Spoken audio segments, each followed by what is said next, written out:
Good morning, everybody. Welcome to my channel. Just keep swimming, 11:11. I hope I find you guys doing good today.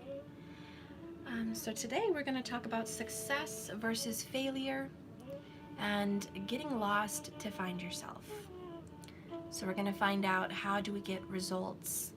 Maybe why some people are not getting results. This is dedicated to those people that did comment and say stuff. I've been watching you for a year. I'm not getting results. What's happening? So this is a special dedication video to those people. We're going to do a tarot and chat. Spirit, please bless these cards today and give them new energy. Cleanse them of any old toxic energy and fill them with new vibrations for truth and love and light.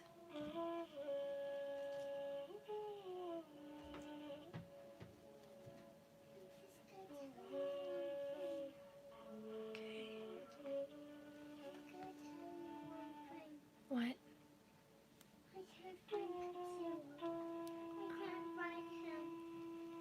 Maybe he's in the bed. Look, jump up there and look around. He's looking for Godzilla. Ask Sissy to help. You want me to help? Okay. Hang on real quick, guys. Let me just, I think it's in the bed.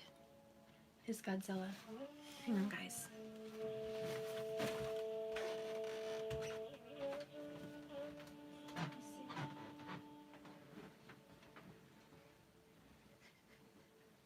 Did you sleep with him? You didn't? Okay, then he's not in here. Let's go look out here. Come on. I took him out there. I took him out there, Mom.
Okay.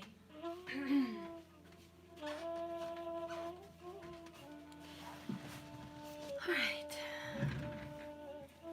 Let's go ahead and get this reading going. Spirit, please bless these cards. Cleanse them of any toxic negative energy.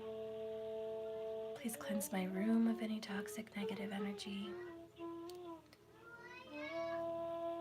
Please bless these cards and give them new vibrations, new energy.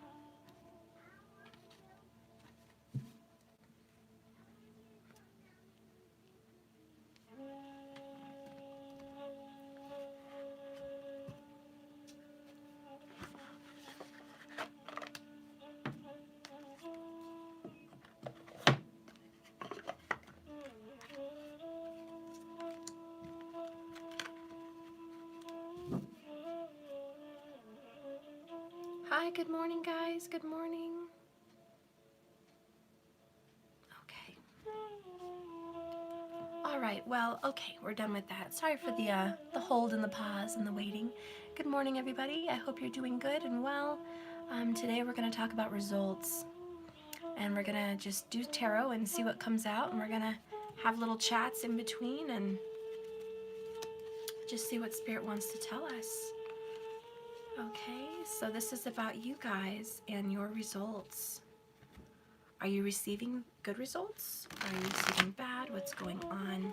I'm going to start the reading with people that are not receiving results.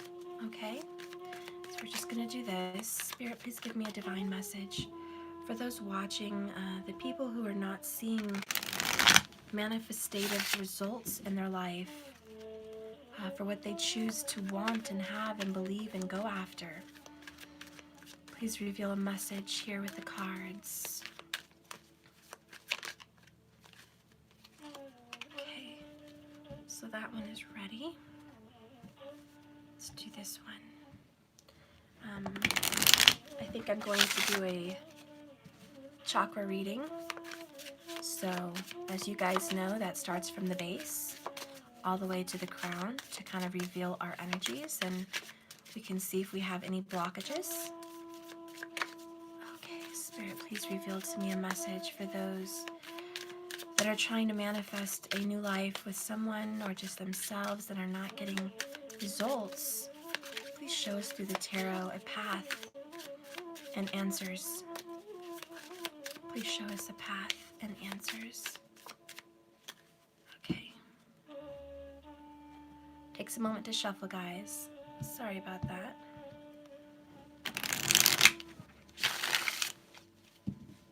Someone said, Steph, gilded is life. Yes, gilded cards are life. I love gilded. It's my favorite. Majority, everybody, 90% of the people who ordered my oracles said they really wanted to wait for the gilded, so don't worry, I'm already all over it. Haven't heard an email back, but I will. Okay. Spirit, please reveal a true divine message today for those that need guidance. A chakra reading from the base up. Why are we not seeing results? Why are we not seeing results?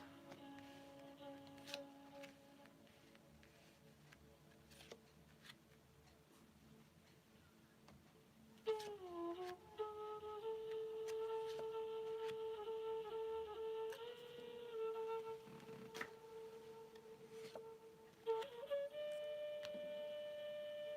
guys can see that.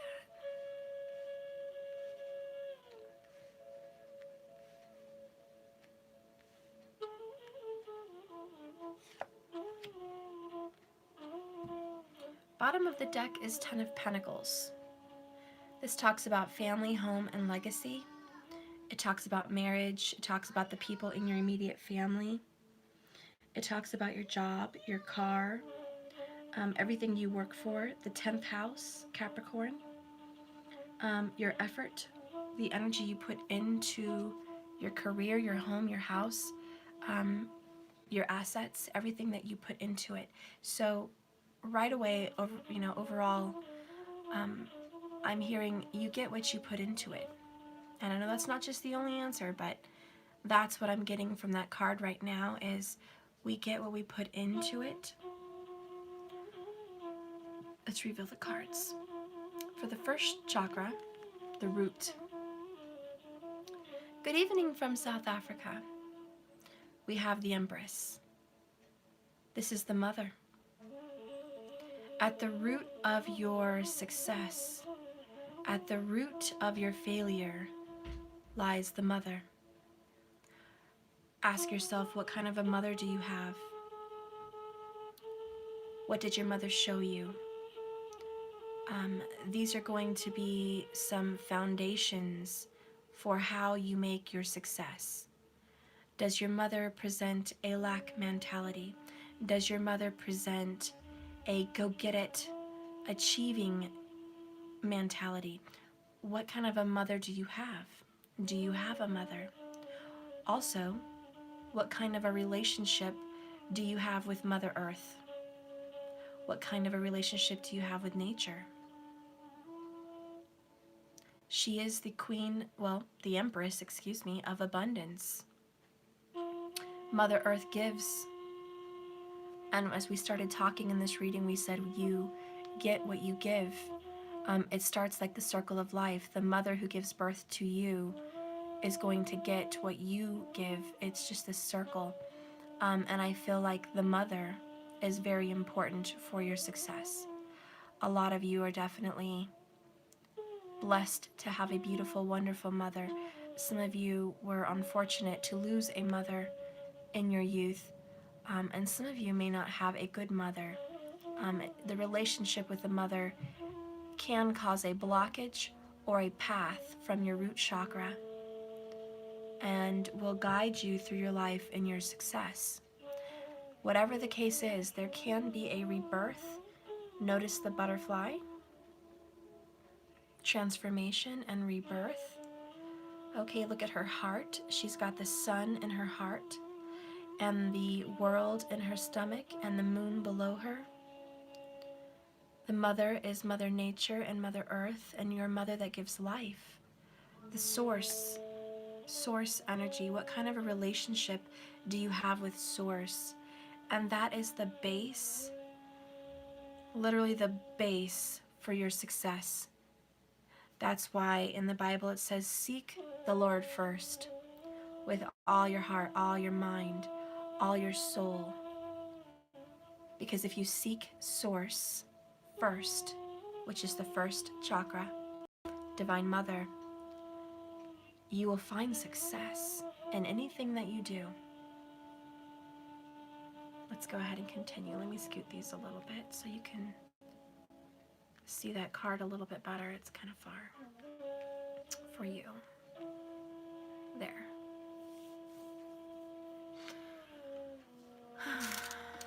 There's some room. What kind of a relationship do you guys have with your mother?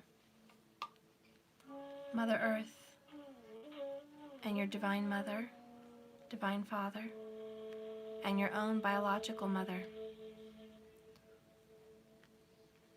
And I touch nerves for some people when I do a reading, because some people say I'm adopted and my mother is the woman who raised me. This is true. This is true, but there is also root issues with the mother who gave birth to you. I'll be right back. What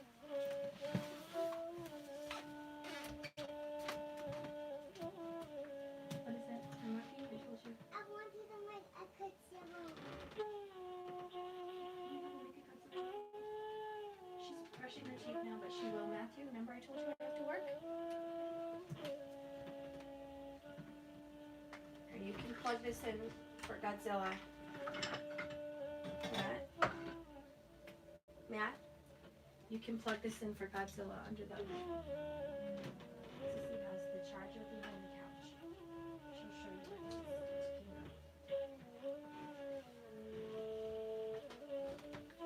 it's okay. Alright, so... Anyways, I may have touched a soft spot for some people. I already feel it.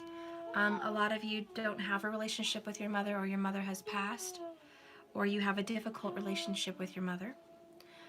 Notice how those issues can lead to an inner turbulence and inner blockage, causing some issues here with success, with your abundant mind frame, how you view abundance, how you view protection, how you view bringing things to life, how you view birth, how you view creation and nurturing. Those are the very beginnings and the very foundation to your manifestation in your relationship, in your abundance, and in many, many, many aspects in your life. So we'll kind of get back to this thing.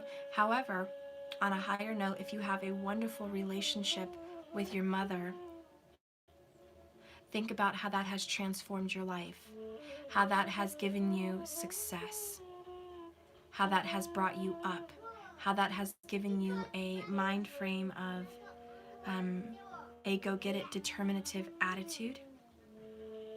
Okay, so notice how the mother is the start and the root of all things for your success. Let's go ahead and check out your sacral chakra. Nine of Swords. Okay, So this is sleepless nights, stress, insecurities, vulnerabilities, and fears. Fears that you're not sexually enough, physically enough. These can be stressors. These can be things that you go to bed telling yourself, maybe go to bed thinking these things, possibly. It could be a fear that is subconscious. It's not like people go to bed with a nightly ritual saying how terrible you are. I'm not saying that. But I am saying, do you go to bed with pain? And do you go to bed with hurts and fear? How do you view the ending of your day? Let's read some of these words from my card. We have stress, heartbreak, pain, panic, jealousy, loss, hurt, anger, sadness, hated, doubt, pressure, rejection, sorrow, and anxiety. Do any of you guys go to sleep at night with some of these thoughts? Maybe subconsciously. Do any of you guys have nightmares which affect your confidence, which affect your determination and your drive?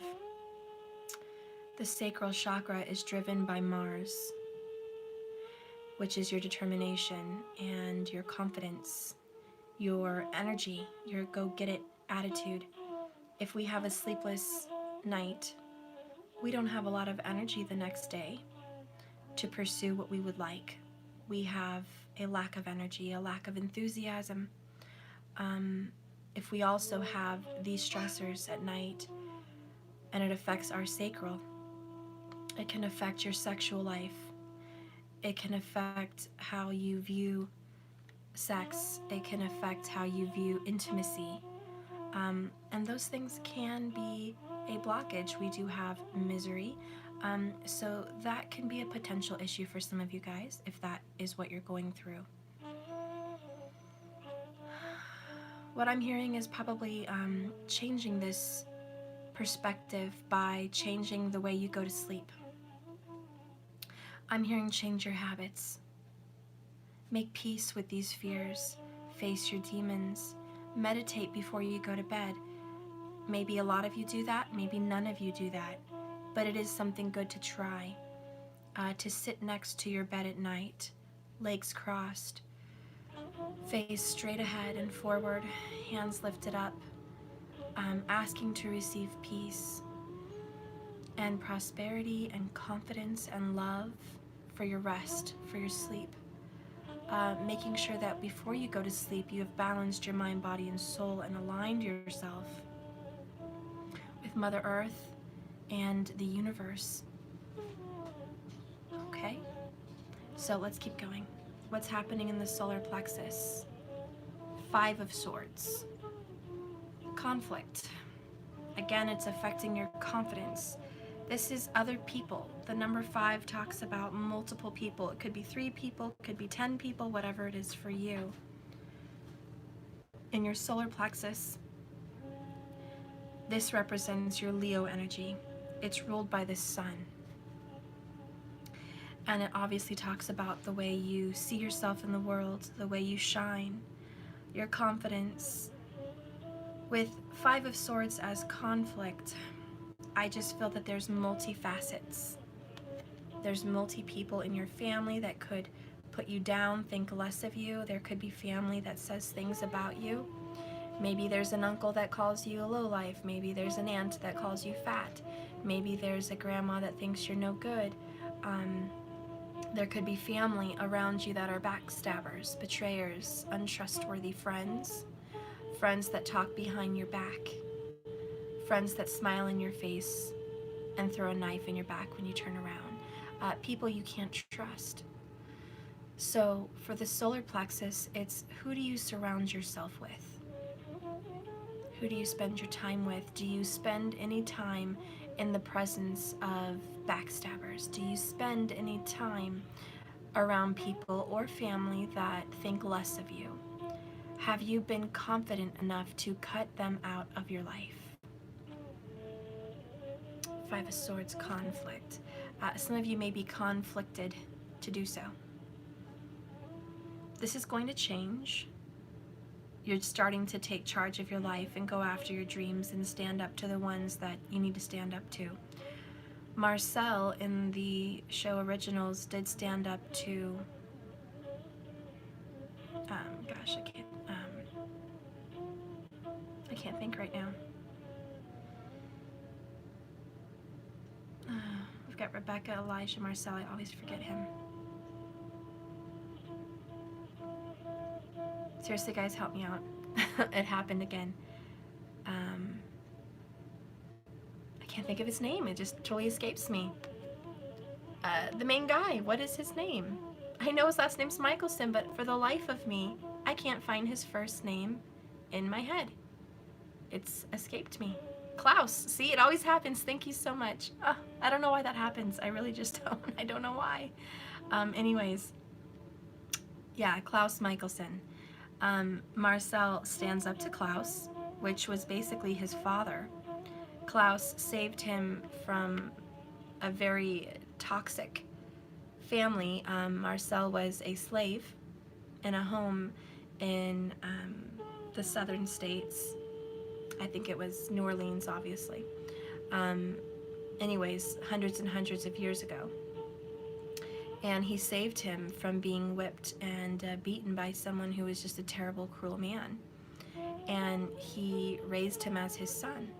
So Klaus took Marcel in and gave him a home and gave him a life and gave him love. Marcel wanted to be a vampire. So he asked Klaus if he would do that for him, and he refused. He wanted to make sure he had a life. Anyways, long story short, they ended up not getting along in the future. Marcel felt abandoned by him. There was a fire that struck their home, and Klaus and his sister Rebecca and Elijah left, thinking that Marcel was dead in the house. But Marcel was a vampire, and they didn't realize that. So he survived the fire. And, you know, long story short, when they did come back to New Orleans, they found him ruling their town, and they were like, I didn't even know you were alive. It's so good to see you. But instead of Marcel saying, welcome home, father, it was kind of an F off. You don't love me, you abandoned me, you left me for dead. You never came back, I didn't know where you were, and I made this my home, and you're not welcome here. So basically there's bad blood between the family. There's a lot of grudges. There's a lot of grudges and a lack of forgiveness. So if this is coming up in your solar plexus chakra area, what I'm feeling is there any grudges that you have against cousins, aunts, uncles, parents, family that have you felt betrayed you? And how could you make peace with that? Forgiveness. So forgiveness is probably coming in very, very big for the solar plexus for your results. Whether you're getting results or not getting results, these are some of the things you have conquered. If you are getting results, you have a strong root. It stems from Mother Earth, Divine Mother, and your mother. You've made peace, or you have balance with Mother. In your sacral, you have conquered the fears about yourself. You have a very good, confident feeling about who you are, and you have conquered that, and you feel very successful at keeping a very beautiful ritual every night to make you have peace when you sleep and help you wake up in the morning. You have peace in your sleep, and that has given you so much success. If you are lacking in that department, you are not seeing success. It's a nightly habit that may be creating some waves and some obstacles in your results. Thirdly, for the solar plexus, just reiterating here, this is about your forgiveness, your grudges, your anger. If you are getting good results with your manifestatives, this is because you have found it inside of you to forgive and make peace and not have bad blood with Father. Mostly the Father, because the sun does represent father. And this is the solar plexus, so that would be the sun-ruled chakra, which is yellow, which is father. So that's also good to keep in mind. Let's see if I can represent some of these. So we've got root. Hang on, I have to get some gemstones to represent that.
Okay guys, I'm almost done here. Oops.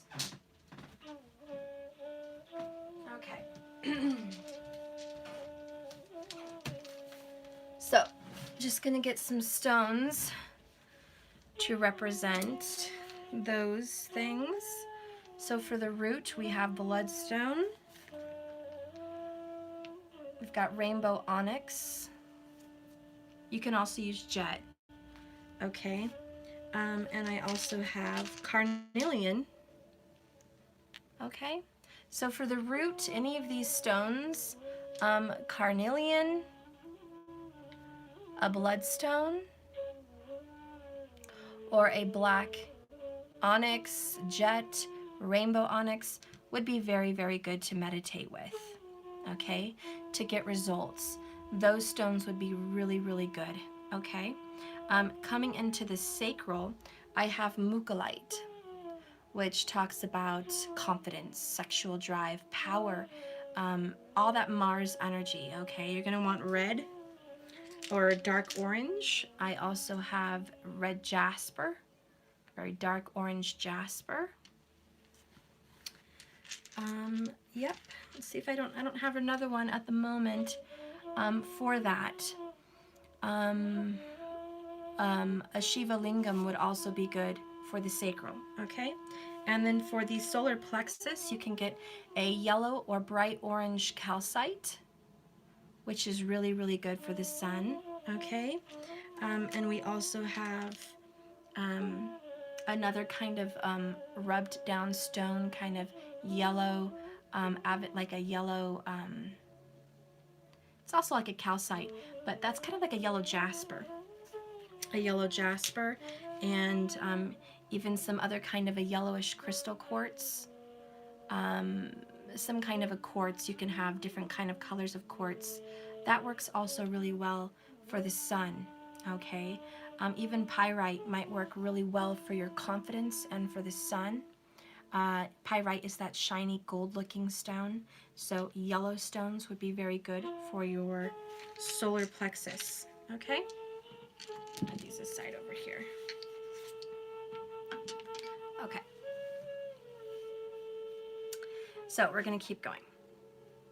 Now that we know that forgiveness may also be an issue for you in your success, you can also go to your local store or Amazon and purchase some kind of stones or gemstones that you can wear in a cage necklace or you can meditate with it in your hands. There's palm stones, just little rubbed, smoothed down gemstones also that can help you fix some of these areas in your life. Making a crystal grid would also help you in clearing up some of these issues. Mother issues need to be attended to, that is for sure. If you ever want any success in your life, make peace with Mother, make peace with Mother Earth. Okay? And then for your sacral, your confidence, your sexual desire, even bloodstone is good for that as well. But think of Mars, and Mars is a red planet. So deep red gemstones or any of these work well also. It's all about your confidence. It's all about that. So that is really important. And then your solar plexus, please find time in the day to meditate in the sun. Just put some sunflowers in your house. Decorate some of your house with yellow. This bright representation of the sun will give you confidence and peace. It will give you strength, and it will give you energy to go after your dreams. And it all starts with forgiveness and making peace with yourself and those around you. And remember, there's no excuses. Everything that's happened to you, a lot of it wasn't your doing, it wasn't your fault, but it is your responsibility. And you have to make peace with the past. The universe, you would think, is not fair, because you think if there is some grand creator of life that is orchestrating your life, wouldn't allow you to suffer the way you do, because that's not fair. What if you thought of the creator not in the terms of someone that is ruling and running your life, but as an observer, as someone that gives you the answers when you search inside yourself? If you saw the creator as the one that gave you life and opportunity to change and overcome things, it's quite a different outlook. The universe is not fair, but universal law is. Universal law is, it gives you what you give it. It doesn't matter what background you came from. If you came from being an orphan, if you came from being abused, if you came from a beautiful home or a special kind of gifted home and life, your life is what you make it. There's many gifted people that can become the worst people you've ever met in your life. People that were given a silver spoon in their life can be destroyed. People that have come from the ashes, like the phoenix rising. People that have come from a village with nothing. No parents, no money, no life, no clothes on their back. Just energy, soul energy, sun energy in their heart to go for more. I have seen children come up from villages being raped as babies, having no one, no clothes, no food, no water. Managing to have the drive and the energy to become educated and to put their energy into something good like that and focus and overcome their obstacles and become very smart, very compassionate, very wise, even though they never experienced compassion or love or strength or guidance in their growing up. People can overcome all these obstacles. It's what's inside you, and the solar plexus knows that. The sun knows that. It's your soul. What is inside is the gold. What is inside is the gold. So we need to conquer this self and this confidence. In order to get results, it is quit giving excuses. Quit making excuses because of your upbringing, because of your past. Today is a new day. Your body doesn't care about the history and the unfairness. Your spirit doesn't care about that. Your spirit just wakes up every day and says, what is my command? What is my command, King? What is my command, Son? What would you have me do today? Would you have me go after our dreams? Would you have me dwell on the past? Would you have me feel terrible? Would you have me feel great? What will you have of me? This is your soul. The sun, as you guys know in Spanish, is S-O-L, soul, but it's also your soul, your inner soul. Your soul needs direction. Your soul needs to be guided down a path, and it will achieve. So ask yourself today, what path am I telling my soul to walk? What is that path? Okay, so let's move on to one of the best, the heart chakras. The heart chakra is the Ace of Swords. This is acceptance of truth. For success and for results, it is very imperative that you accept what is. You have the courage to change the things that you can, and the wisdom to know the difference. The serenity prayer. So this is about the truth. And look around you and say, this is what it is. I can't live a fantasy. You know, there is something to the fake it till you make it. That's a state of mind.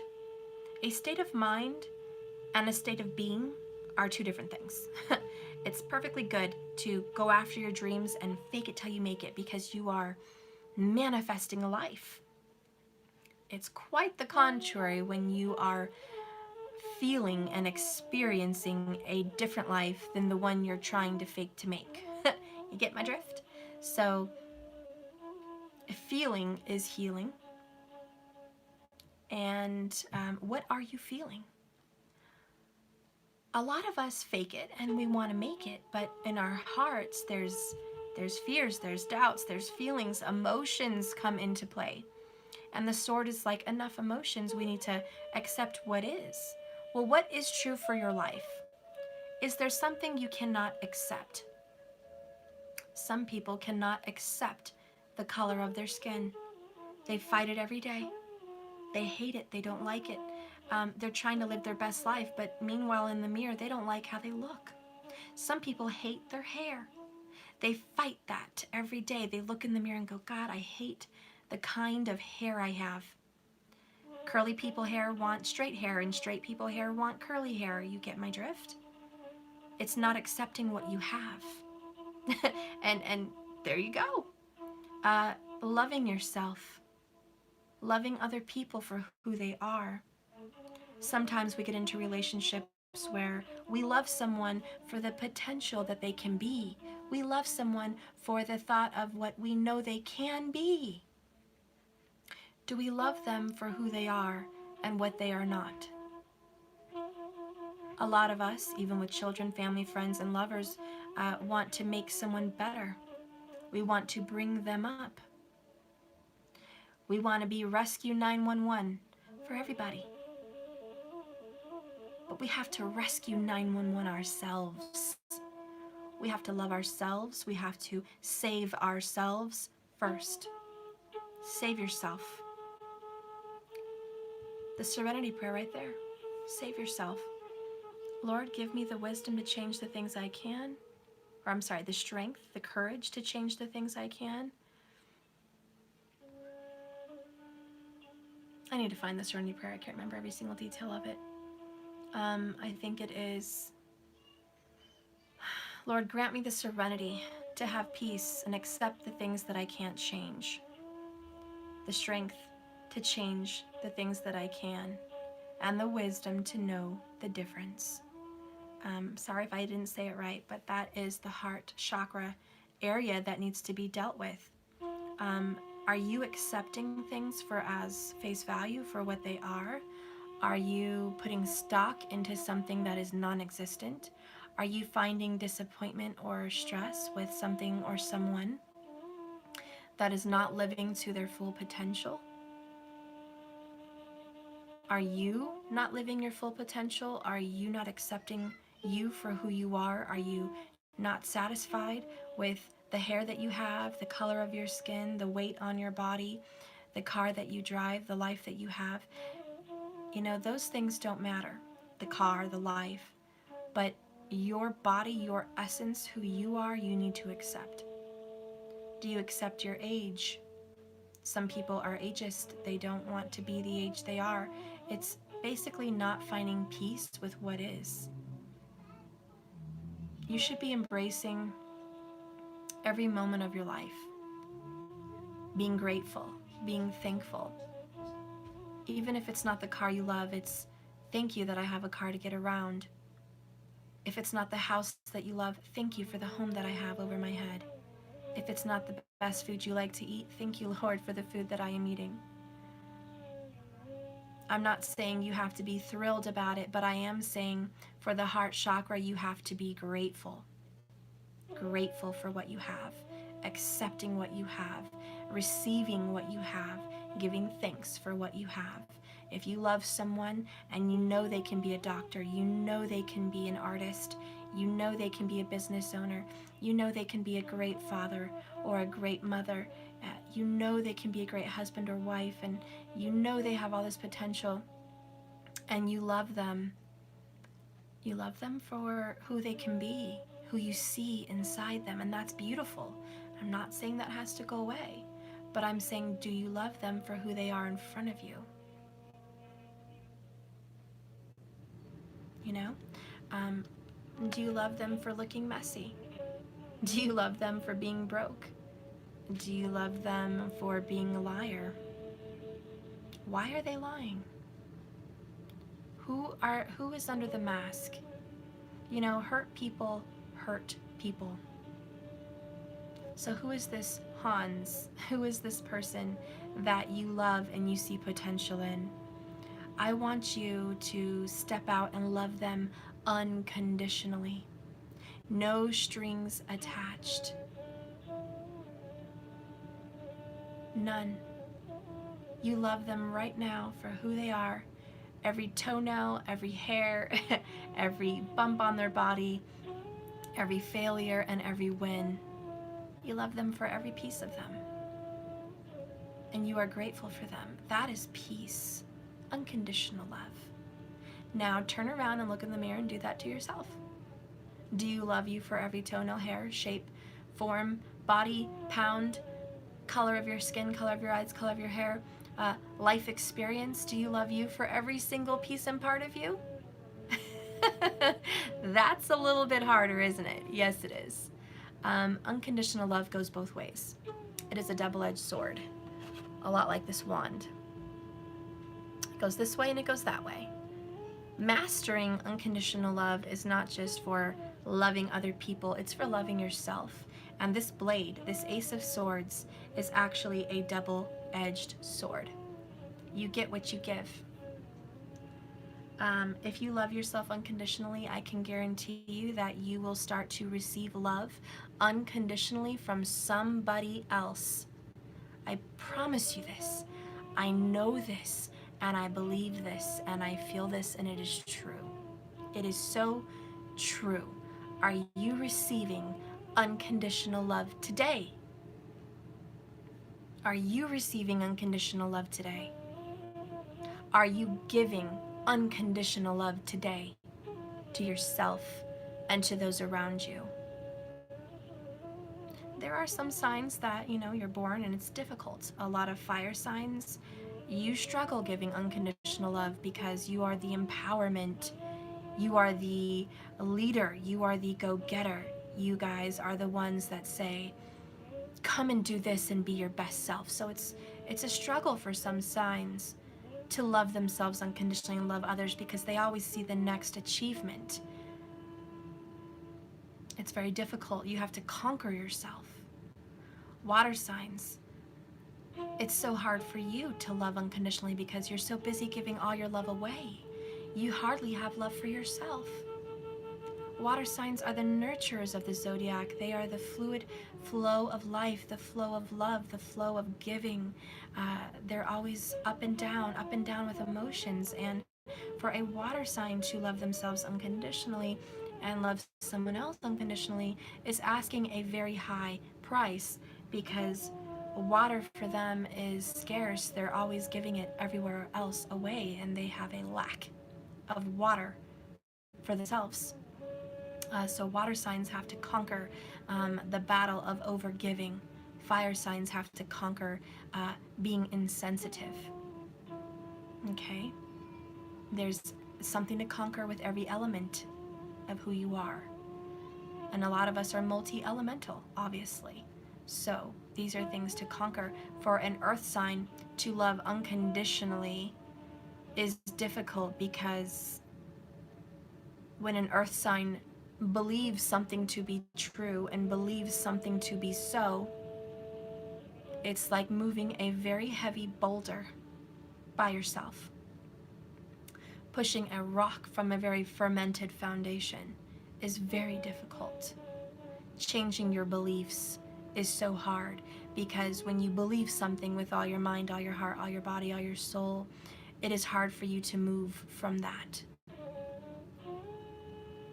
And this is difficult for you to change perspective, to change point of view, to open yourself up and push yourself further than you can go so you can love someone for all their faults and not judge them. Earth signs are the editors of the zodiac. As you know, with Virgo, they edit and they're perfectionists. And as you know, with Taurus, they are seeing the beauty in life. Venus rules Taurus. They are the editors of what you wear, how you look, what you eat, what it tastes like. They are perfectionists as well. And you go to Capricorn, and dear Lord, that is the 10th house, the destination point, your purpose house, your house of determination and success.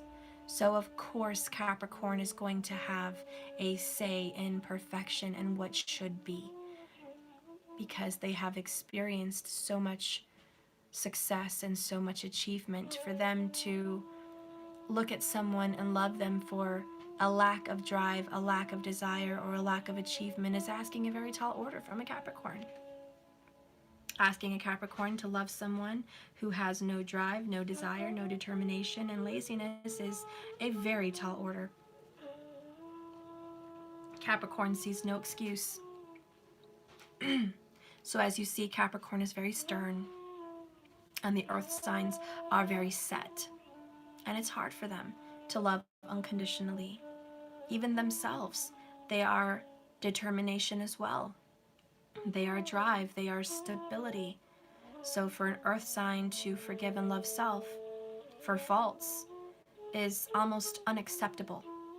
It shouldn't be tolerated because it's not founded.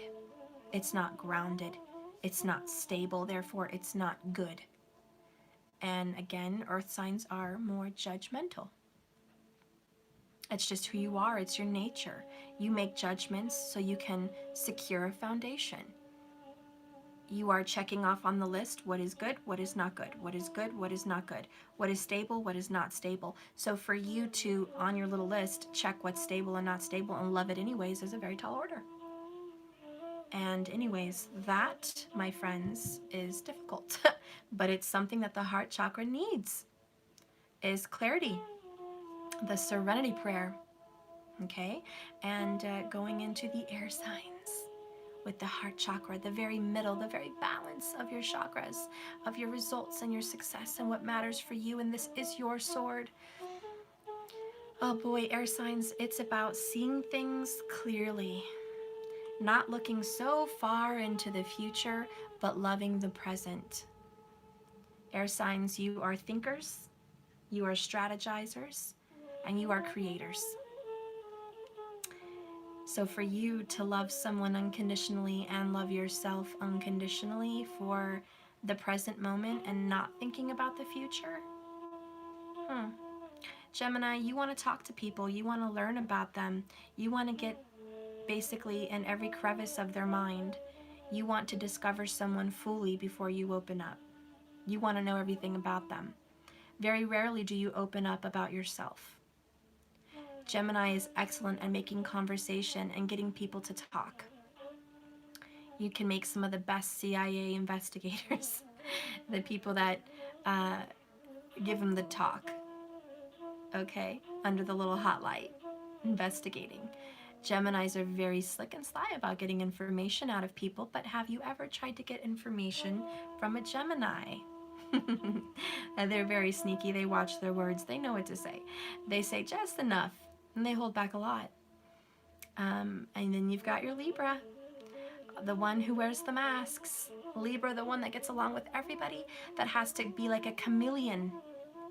Libra, you're the chameleon of the zodiac. You get along with all the signs. You want to be smack in the middle of the room, and you are the one that is the host of every party, the one that pleases people, the one that goes on and holds relationships and delegates and dictates and gives orders and organizes and sets things into motion. So Libra, loving yourself is hard because do you know who you are? Or are you Julia Roberts in The Runaway Bride, ordering every single different kind of egg that everyone else orders, and you have forgotten what your favorite is? You're so busy loving everybody else's. What about you, Libra? Libra, you give a lot, like the water signs. You just give and give and give and give and give much of yourself. And you have forgotten who you are. Therefore, how can you love who you are? That takes discovery. That's challenging. To look in the mirror, take all the facades, all the masks off. The good daughter, the good son, the good father, the good mother, the good worker.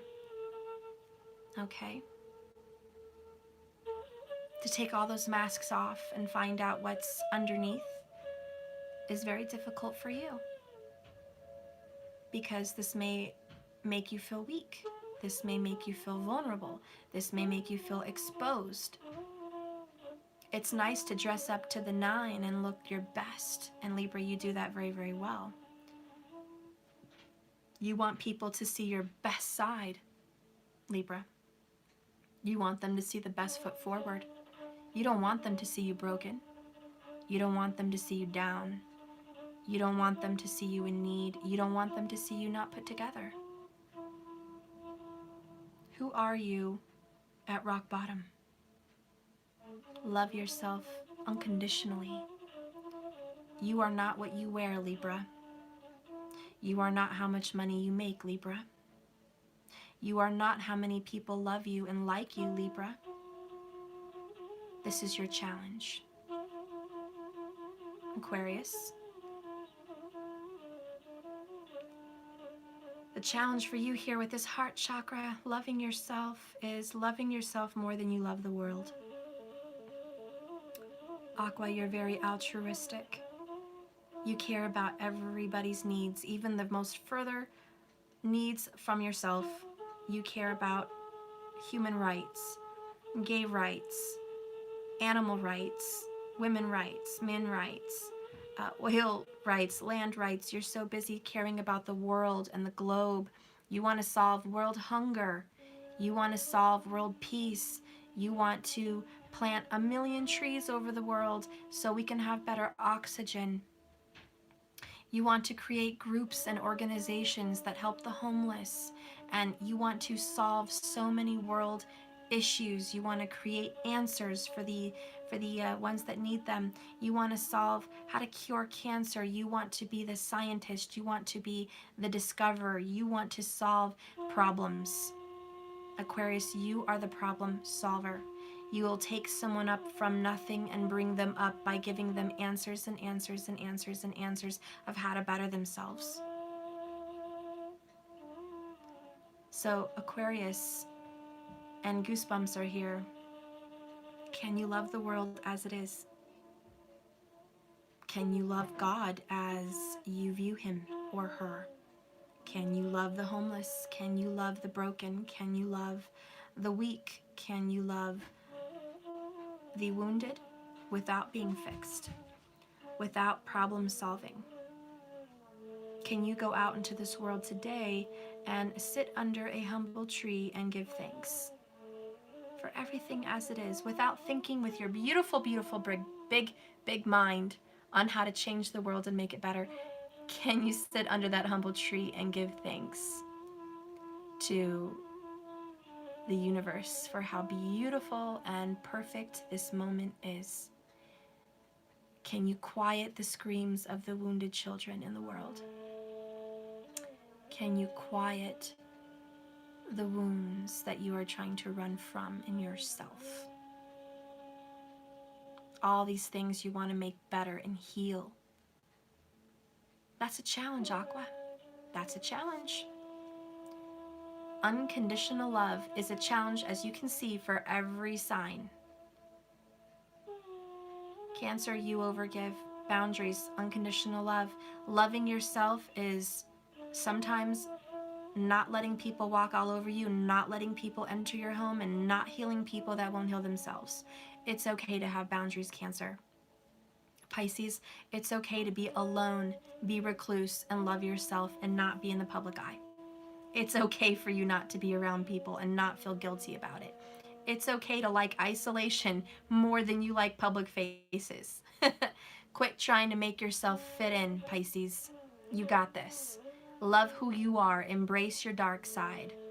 Scorpio, it's okay to be a little bit of a freaky deaky.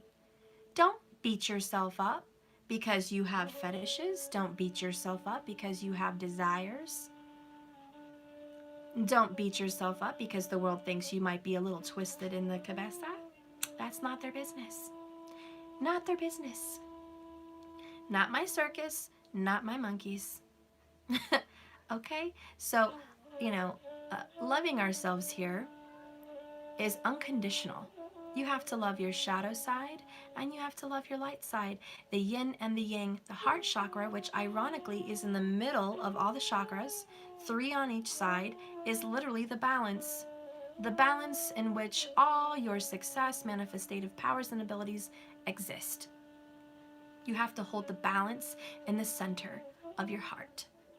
And to maintain that balance is to love yourself 100, to love this moment 100, to love your past and your present 100, and your future 100, not worrying, just being at peace with self, centered, grounded, right here. Heart chakra is what they call, are you grounded?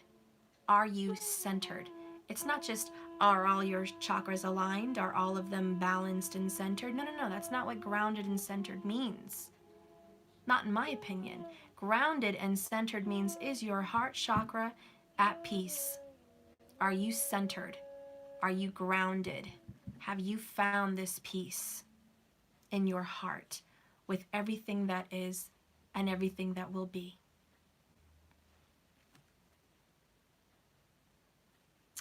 That is a big thing in manifestative abilities, is acceptance and peace and love. And if you want to find peace with your heart, some of these things that you can do for unconditional love, very strong manifestative ones, is the malachite.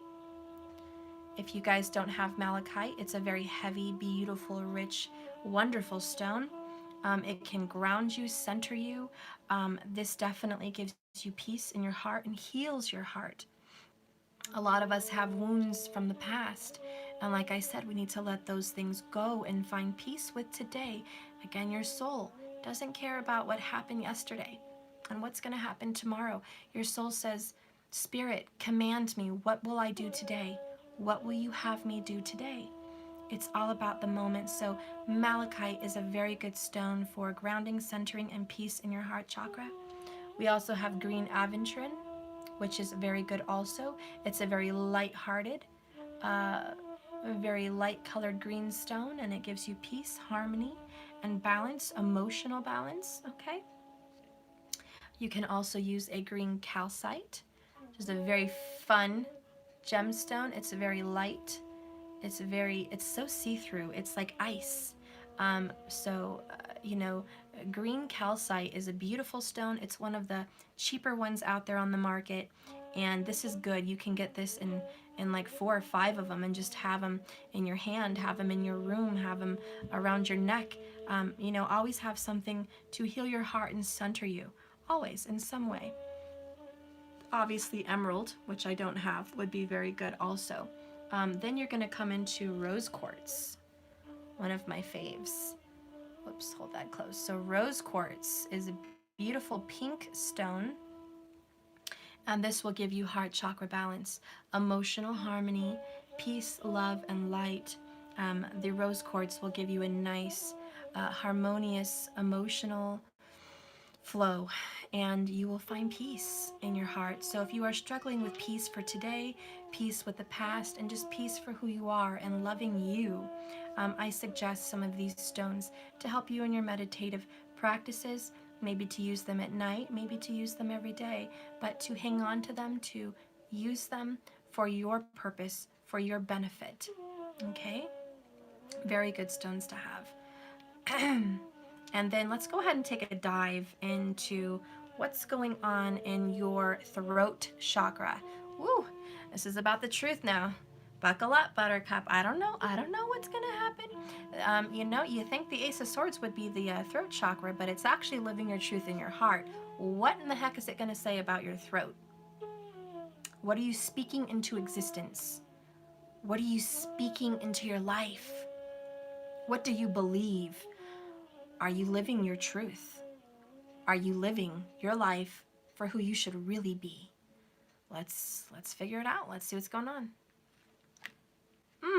Marriage.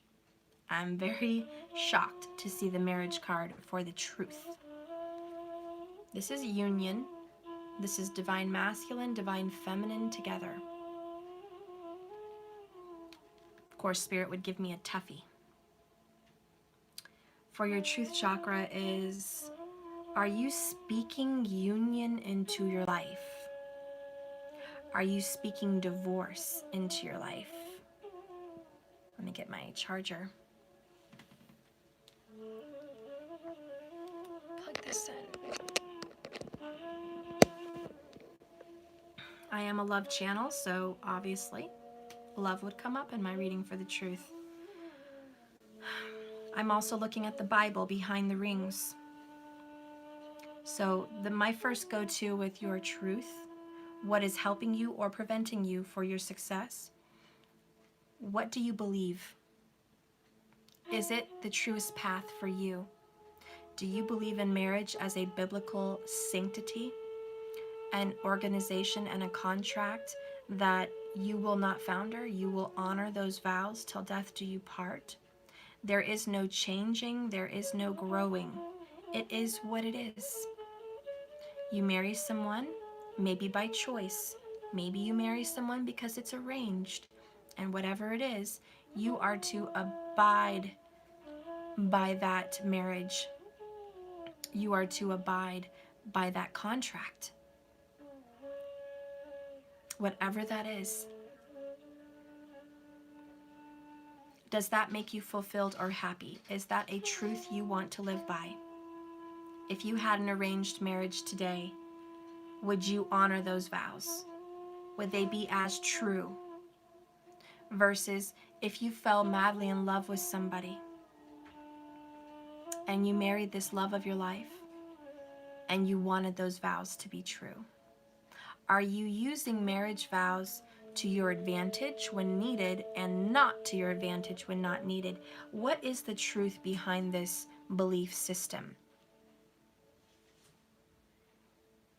Because in my opinion, and I'm just being honest, if I was forced to be married, I would reject the Bible and religion and say, those vows do not apply to me because my heart is not his or hers, okay? And therefore those vows mean nothing to me because they're not coming from my heart. Those vows were forced upon me, not by choice. That is a belief of mine. However, if I married someone that I fell madly in love with, I would definitely put guilt if there was talk of divorce or talk of separation. I would say you must honor your vows. You must honor the promises you made to me. You cannot go. You must honor them to God and to me and to yourself. Well, how is that any different? Is a vow a vow? Is a vow any less important because it's an arranged marriage versus when you make a vow with someone you fell in love with? I think the truth behind this union and these marriage vows lies in the fact that we use it to our advantage, the same way the church uses religion to control the masses. It's a power play and it's a tool. I'm not saying I don't believe in marriage and I don't think it's beautiful, because it is. And I do believe in marriage, but I just want to talk about it and be honest. It did come up in the throat chakra area, so let's get real. Let's talk about that marriage piece. Let's talk about our oath and our values. Let's talk about what you made as an oath. Did you give an oath to a religion? Did you make a vow and an oath to follow Catholicism, baptism, Christianity, Buddhism, Islam? What is it that you made an oath to? You made a vow to? And is it as true today as it was the day you made your vow? Or did it change? Did it flow? Maybe something about our throat chakra, living our truth and speaking our truth, is knowing that the oaths and vows we make, the energy behind them change because your emotions change. And when you make a vow based on emotion, it's guaranteed to change. Who you marry at 18 is not who you are married to when they are 60. They are two different people. They have evolved and they have changed. Who you fell in love with 15 years ago is not who you're in love with today. People change. So think about your vows and your marriage and your sanctity and your oath and your contract. Think about how we view it. Should we hold people to honor their vows and their oaths because it's righteous? Or maybe because it fits our advantage? Would you hold someone to their vow if you fell out of love with them? And one day they say, I don't want to be married. Would that be a blessing or a curse? It might be a blessing if you can't wait to end that and dissolve that. It's not a blessing if someone you love and care about deeply comes to you and says, I want a divorce. That cuts you like a knife. You don't want the divorce and you want to uphold those vows till the death do you part.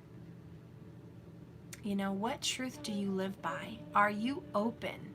Are you accepting truth on a higher level? Are you accepting that things change, things evolve? Things do evolve. And we shouldn't use an oath or a contract to our advantage. That's not living our truth. Our truth is that this universe has cycles and it does change. I believe if you marry someone, mind, body, soul, which is a spiritual contract, they are free to roam and free to be who they are. And if you let something go and give them their space, they will be back because they are not bound nor restricted. They come because your heart is a vibration of attraction and love. It is a magnet that will always pull whatever is meant for you to you. And what is meant for you is an equal love. What is meant for you is a kind, affectionate love that gives you space to be who you need to be and who your soul is growing to be. Not only do we age and our body changes, but our soul evolves. Sometimes each soul has to go through hard lessons, good lessons, terrible lessons, and changes. It's the cycles, and we have to be open to that. So living our truth is accepting that we are changing and evolving consistently. And a true union, a true marriage, is one of which you don't bind that person, you liberate that person. So maybe our ideals of union and marriage are very different. And are we living those truths? Or are we using them to our advantage for whatever the situation may be? So it's also about speaking your heart, living your truth. If you are in union and aligned with someone, you should never hold back. If they bother you, tell them you bother me. You're not being affectionate. I think that you're being cold with me and I need love and I need affection, and it's okay to say that. If someone's bothering you because they always throw the damn clothes outside of the laundry basket and you're about ready to lose your shit for the 100,000th millionth infinity times, you should be able to not yell at them but say, what is it that you can't put your clothes in the laundry basket? It's on the side of the basket. I mean, what? Maybe we have to go back to the heart chakra and just accept that this person has that funky thing, and you can't change them. And you love them for who they are. And you know what? Pick up the damn shirt. Is it worth a fight? Is it worth the fight? Pick up the damn shirt and put it in the basket. Hi, baby. You know, little things in marriage. You're not looking at me when you're talking to me. You're paying more attention to your phone than me. You love the kids more than me. Let's get on the man side of marriage.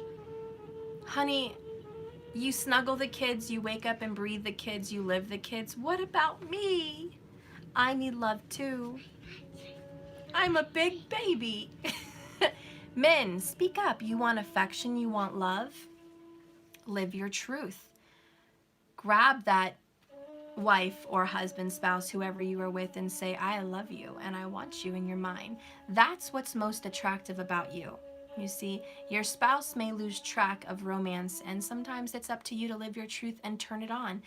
Don't look around and say, I'm waiting for them to do it. I'm waiting for them to turn on the romance. I'm waiting for them to desire me. If you want something, get it. Live your truth. If you desire someone, I'm not saying jump on people and be crazy. I'm just saying, make it known, okay? Make it known. So live your truth, guys. What do you want out of your marriage, relationships? Any relationships, commitments of all kinds. What do you want out of your career? Did you make an oath to a job to stay there and you hate your freaking job? Do you despise it? Yet you're there because they need you? You're there because where would they be without you? That's not living your truth. Are you upholding a religion or a belief or a tradition because you're family? Or do you really believe those core values? I want to sit with you. Okay. I love you. Can you just hold Kazilla so we can play? I don't want to play on my desk right now, lover. I like you No, too. I'd like you to, but I can't. I want you to. You're so cute. Darn it. I want you to. You're so cute. What am I going to do with you? What am I going to do? Okay, don't mind the octopus, guys. Anyways, we're going to move on here with this truth. But living your truth, speaking your truth, and those are two different things. Look at my octopus. Yeah, look at his octopus. Okay, don't mess up my gemstones, please. No, octopus is Okay, that's a no, because that's going to mess up my card. Then don't do that, okay? Anyways, I've met so many people that are rushing into marriages or unions unyoked. The Bible does say, be equally yoked, for you will find peace in your commitment in your marriages. Equally yoked people will have shared beliefs, and it makes for a more harmonious relationship. I want milk. Okay. And Isn't it over there, or is it on the couch? Hang on, guys. I'll be right back. Oh. I want milk. I want milk. I want milk. You little rat monkey. Not upside down. I won't.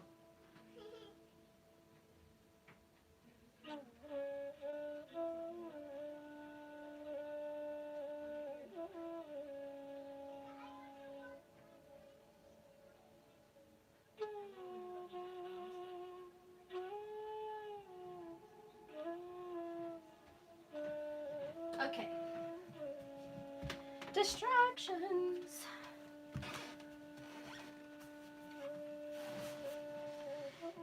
Anyways, going through with a belief system because you want to please your family is not living your truth. Being unequally yoked with someone because you're attracted to them is not good. Is anyone here in love with someone that is of a completely different religion and culture? And the second question is, Are they willing to put down that religion and culture? Or if you were to come into union, would they want to change you? Would they not accept you for who you are? Would they tell you, you must convert? You must convert to Judaism. You must convert to Islam. You must convert to Christianity. You must convert. That is not a equally yoked union. That is asking for trouble from the very beginning. That's asking for a divorce before it even happens. Before you even walk down the aisle, you're walking towards a divorce. Because it lacks the heart. It lacks acceptance of unconditional love for who you really are. Now, if you can marry someone that believes in those things and you believe in something different and you both get married and no one's asking anyone to change, then that's fine. That's fine. But if they're asking you to change, that's not fine. And so where are you headed? Are you living your truth? Are you being authentic to who you are? So if you are seeking someone that is of completely different culture, background, religion, whatever, and they're asking you to change, you're not living your truth because you're headed towards a cliff about putting on a mask and a facade and putting yourself in a box for someone you are not. So this throat chakra is about living your truth and loving who you are and not wanting to change for other people. Marriage should not change you. Marriage, well, I don't mean not change you because marriage changes everybody. It helps you grow up and it gives you a new aspect on life. That's not the kind of change I mean. What I mean is marriage should not shackle you and force you to evolve in an unnatural way. Marriage should be a union that blooms and grows into a lush, beautiful garden.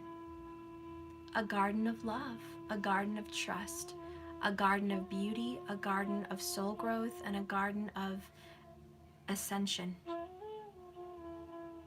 As a team, equally yoked, divine masculine, divine feminine, together as one, ascending together.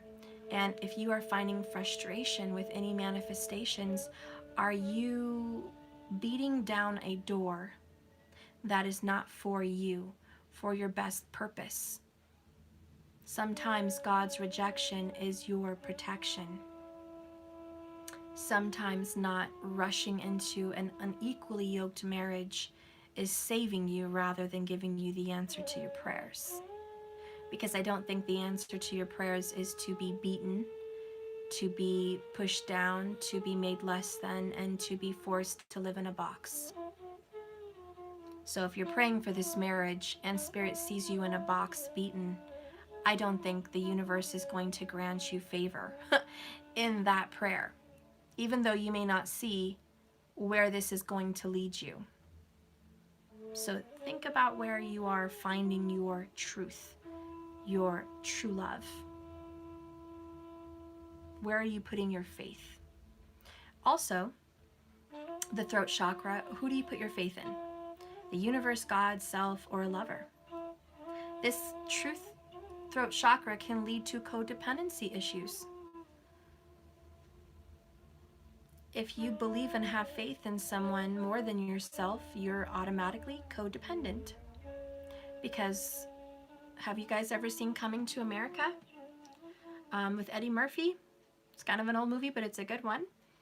And he was supposed to be in an arranged marriage to marry that beautiful princess, and she had gorgeous hair. She had a beautiful body. She had a beautiful face. She was stunning. But she had no brain and no life of her own. And she was raised since she was young to do whatever the king, her husband, would tell her, and to like whatever her husband or king liked. So when he met her, he said, "What's your favorite food?" She said, "Whatever yours is, my king." "What is your favorite color?" "Whatever yours is, my king." "What do you like to do?" "Whatever you like to do, my king." It was so funny. And he's like, oh my God, holy crap, I'm not marrying this woman. And then he said, okay, so why do you like everything I like? She goes, well, I was brought up to do whatever you told me to do, my king. And he was like, so if I told you to jump up and down, would you do that? And she goes, yes. And then she's jumping up and down. And he's like, would you bark like a dog? And she's like, ruff, ruff, ruff, ruff. And she's, bouncing up and down. And he's like, oh my freaking God, this woman. As beautiful as she is, she's literally jumping up and down and barking like a dog for me. And that is a codependency. You cannot be so attached to someone that life is like that. Whether they're doing that for you or you're doing that for them, that is a very unhealthy attachment. And it's a mind control, and it's a it's a belief that you have told yourself needs to happen. And I'm not saying, that's obviously a comedy. It's a joke. No one's going to do that. But it does have some truth to where there are people in this world that come into a union and are not authentic. And there are people in this world that are married and can't drive. There are people in this world that cannot take birth control and have to have 100 babies if so be it. There are people in this world that have to cover their face and their hair and not speak and hide in a different room because their presence is unworthy. And they're okay with that. There are some people in this world that feel that they need to get married at 8 years old. And that's their belief. And people think that's okay. And there are some people in this world that think they need to marry their cousin for a bloodline reason, and that's okay. Those are their beliefs. Do you think they're living their truth? Do you think those reincarnated souls are free to be who they want to be and who they are and use their gifts? They say they are, and if you interview any of those people, they say, I'm able to be a clothes designer behind closed doors in a closed locked room by myself on a computer where no one can see me behind a veil, and I'm happy. I get to run a business and make my own money. I just can't use it. It's just not my money. But I'm okay with that. Really? Are you? Okay, well, maybe you are. Maybe you are. Maybe some people like a little S&M. Maybe you are. There are some men that are forced into religions that they grew up believing they had to be a certain way, and if they have an unholy desire, they're a terrible person. So they live their lives beating themselves up for having a natural human masculine desire. Anyways, I'm not going to go into these things, guys, but this is the throat chakra. It's about your beliefs, and it's about your truths, and it's about believing your truth and living your truth and being unbound. Now, marriage is coming up as a binding, as a contract, as a union of sorts. So I believe whether you are successful, you have conquered this, okay? If you are successful in your manifestative energies, then you are an independent, free human being, and you are living your truth, and you are not bound by anyone or anything. You are in union and one with yourself, and you are living your truth.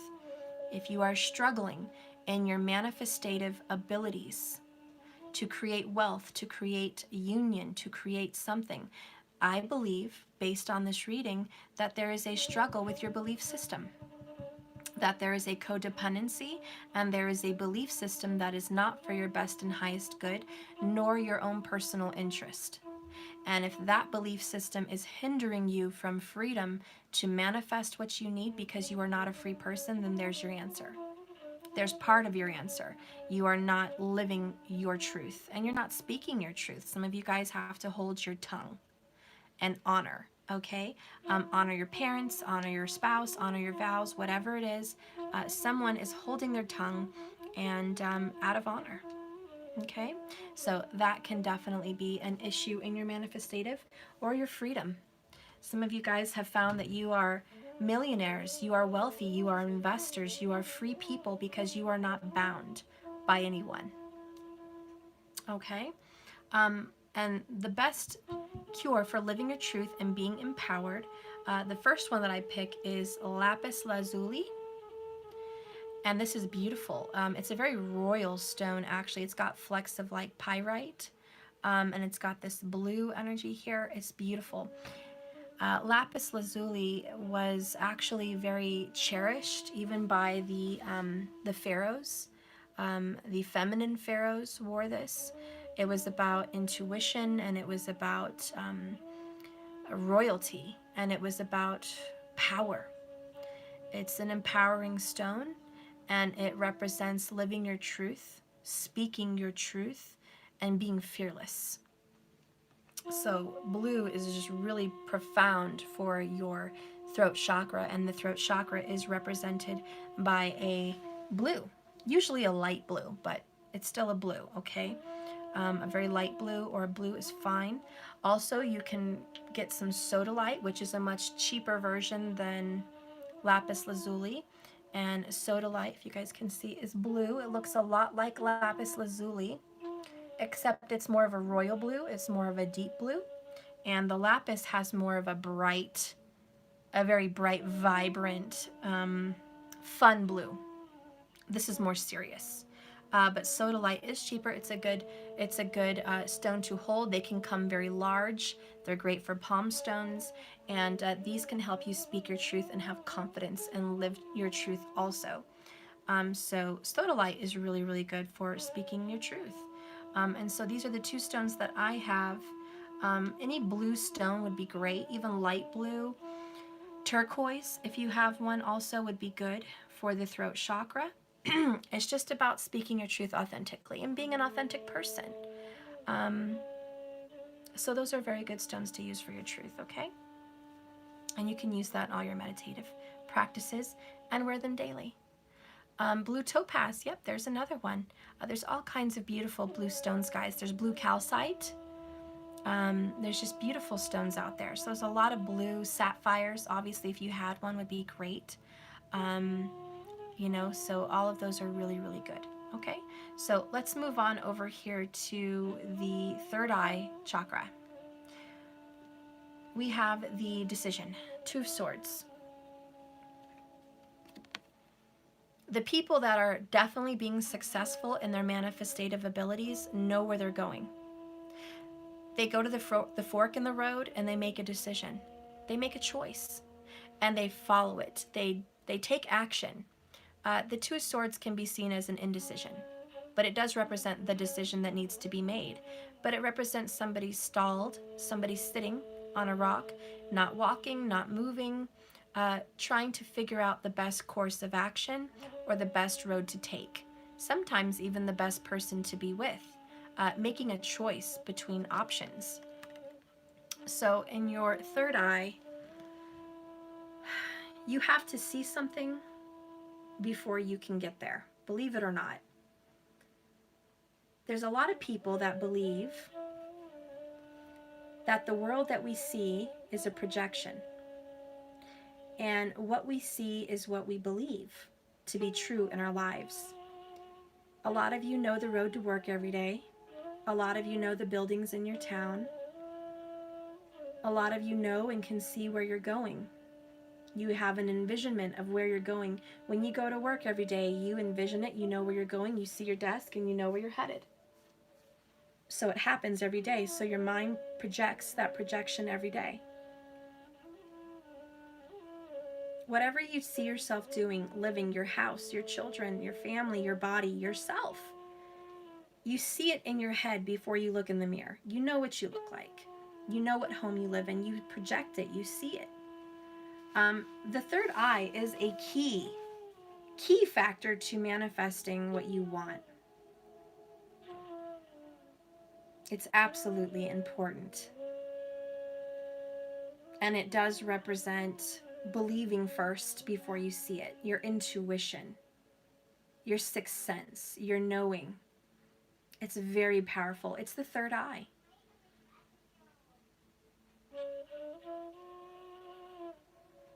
Even the Egyptians knew there was importance with the third eye to power. It's the power of creation. So you need to see it first in your mind before you can make a projection. And notice how she is blindfolded. Seeing with your third eye is seeing with your intuition, seeing with your heart, seeing it in your mind before you see it physically, believing it before you see it, making that choice. So for your manifestative abilities, and you guys are trying to see, or should I say trying to project a hologram, a projection of your manifestation. Let's say it's a marriage. Let's say you are projecting a marriage. You want that. Do you see it with your third eye? What does it look like? Or are you driving down a road in the dark, not knowing where you are, just driving? Kind of like my just keep swimming. Are you just driving? Are you just swimming and you don't know where you're going? You don't know what that marriage looks like. All you know is it's going to be beautiful. Sure, anyone can tell ourselves stuff. My future marriage is going to be beautiful. It's going to be really beautiful. We're going to be happy. Well, my question to you is, what does it look like? Do they hold your hand? Do they kiss your forehead? Do they cook you dinner? Do they give you breakfast in bed? Is the making love beautiful? What kind of a home do you live in? What kind of a bedspread color do you have? What? Mom, why is not waking up? Let me go see her. She was on the couch. Hang on, guys. I'll be right back. She's on the couch. She's on her headphones.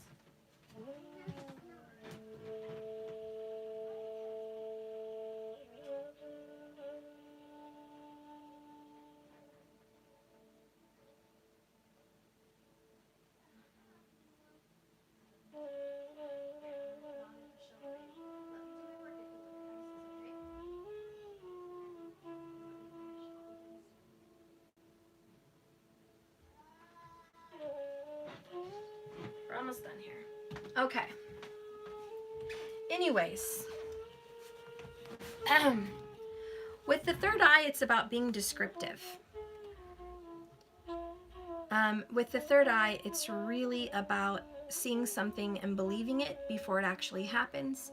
It's the faith and intention you put out into the world. Most of the 1%ers and the people that believe in manifestation and the secret know that if you will it, it will be yours. If you believe it, you will achieve it. You have to believe before you can see. Most of the people that are very successful in their manifestative abilities know this. So the reason I brought up the details, what does your bed look like? What does your wedding ring look like? What car are you driving? What state are you living in? What home will you be living in? What do your children look like? Do you have children? What does your relationship vibration look like? Is it yellow? Is it green? Is it blue? Is it red? What is this? What are you guys projecting in your manifestation? You need to visualize the details.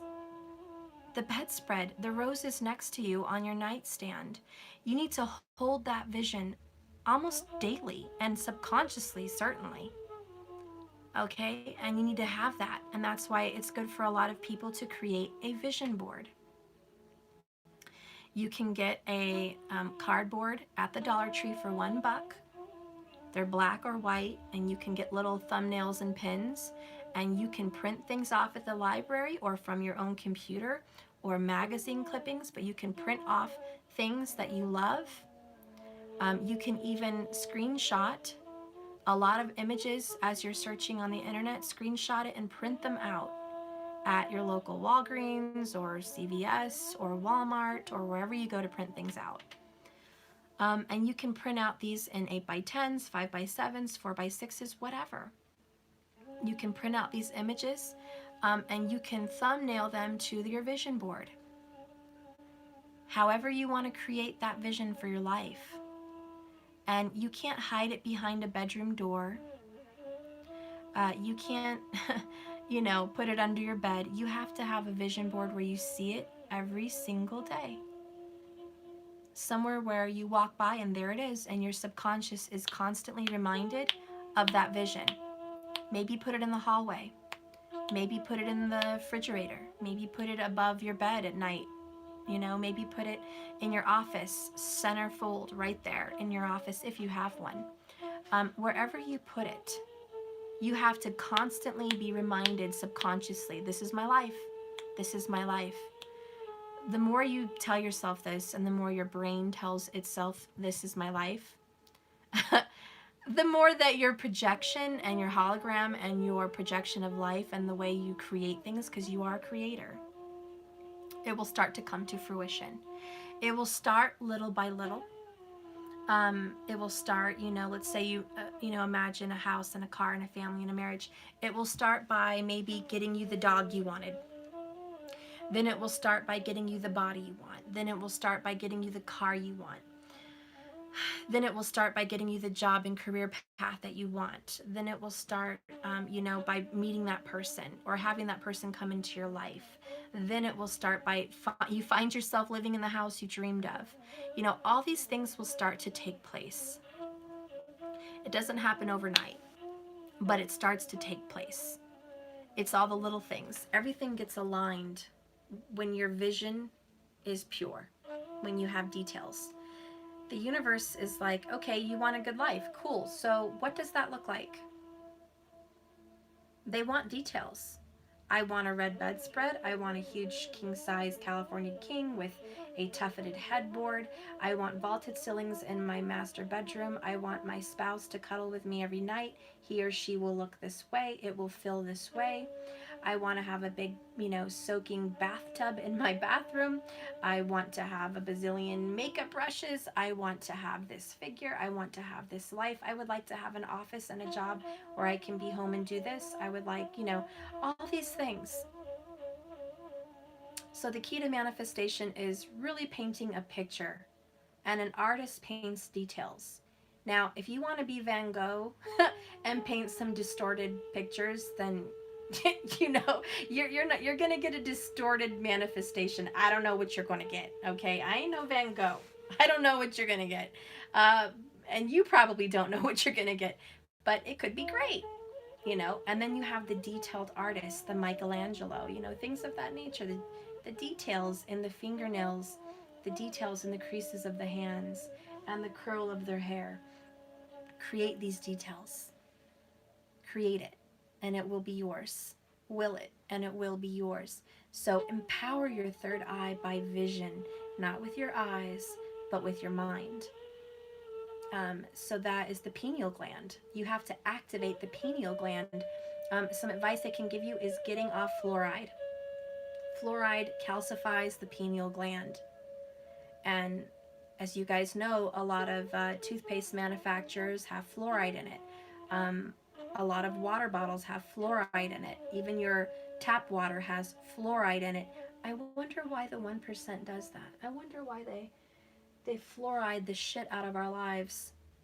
Maybe so we don't create abundance and take more of the wealth and happiness that they think there is a lack thereof, which there is not. But people do try to control other people. So start with that.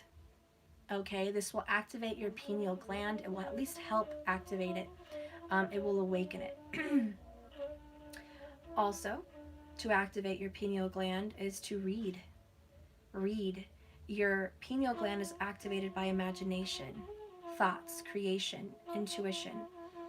If you've noticed, TV, phones, that's good for reading, but have you ever tried to pick up an actual book? You almost fall asleep because your mind is not moving as fast as it is with visuals.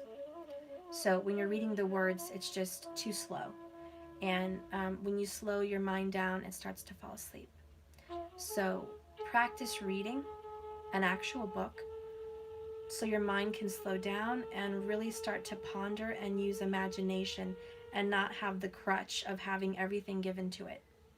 When the mind has a crutch and it's being given all the visuals, it has no room to visualize and manifest things for itself because everything's already there in front of it. So your pineal gland needs to be awakened and start being activated and exercise that muscle. Start using it in a different way. That's just a starter for me, is reading. And then you can go into meditative practices to where you can sit quietly for, start off at 5 minutes a day and then work it up to 10, 15, then 30 minutes, and hopefully an hour. And find yourself outside near water, meditating. You don't have to meditate with your eyes closed. You can look at the sky and watch the clouds move. That's slow enough. You can watch the water trickle down a bank, a river bank, or a creek. You can watch the wind blow in the trees. Those are nice, calming, meditative ways that you can find peace and slow your mind down to where it slows itself down and starts thinking about what it wants, what's important, about peace. So your brain needs power. Your pineal gland needs power. It can't be living on a crutch 24/7. So anyways, sorry for the rant there. You definitely have to activate your third eye. And those are some ways to do it. Also eating healthy. Eating more greens is very good. Avocados are wonderful. Healthy fats are really good for activating the third eye. I definitely feel that juices are wonderful. Mango juice, mixtures of fruit juices, homemade with vegetables is really empowering for the brain. Walnuts are really good for the brain and the power there. So eating healthier is really good for you. Pomegranates are great also for that kind of an energy. So anyways, activating your third eye, using it, integrating it into your belief system. Are these some things that you're doing? If you are finding that you're not successful in your meditative and manifestative practices, is it possible that that could also be a factor where you have not been putting the kind of energy into your third eye, into your spiritual practices, into your visions, into your imagining of what the future is, into the details? And I'm doing this special video for some people that said, Steph, I've been watching you for a year and I have not seen results. This is just part of your journey. These are ideas. These are a tarot card reading that is showing me a way to present in a way to you guys how we can create what we want. And this is giving you a visual of the root chakra, the sacral, the solar, the heart, the throat chakra, and the third eye, and we're going to move on to the crown, okay? But it's going to give you a visual on how people are being successful in their manifestative practices, what they've conquered, and what they may need to conquer if you are not feeling successful. Look at all these areas. Is there anything lacking, or is there anything growing good in your areas? How much do you need to conquer, and how much, do you not need to conquer? It's just take an account. What out of these systems is hindering you, and what out of this system is helping you? So you may be winning in a lot of these departments, but there's a few that you're not. Maybe there's just one that you're not honoring. So this can help you kind of get started on your manifestative. So anyways, this third eye is about visualization. Okay, we need to make decisions on that. I don't have a lot of stones to actually present to you for a third eye. The only ones that I could think of that I really had would be like an amethyst possibly, but I kind of feel amethyst is more of a crown chakra, but it can be seen as the third eye. But I do see the amethyst and purple as crown as well as third eye. So if you have an amethyst, that would be great, okay? And it would be purple, sorry. And you can get these amethyst points at your local metaphysical store. You can also get them online. Obsidian and rose quartz, I have not heard of that for the third eye, but I will look into that. I'm just not aware of that. So it's usually a deep dark indigo. So the third eye is an indigo color. So it's a mix between dark royal blue and purple. So it's very deep.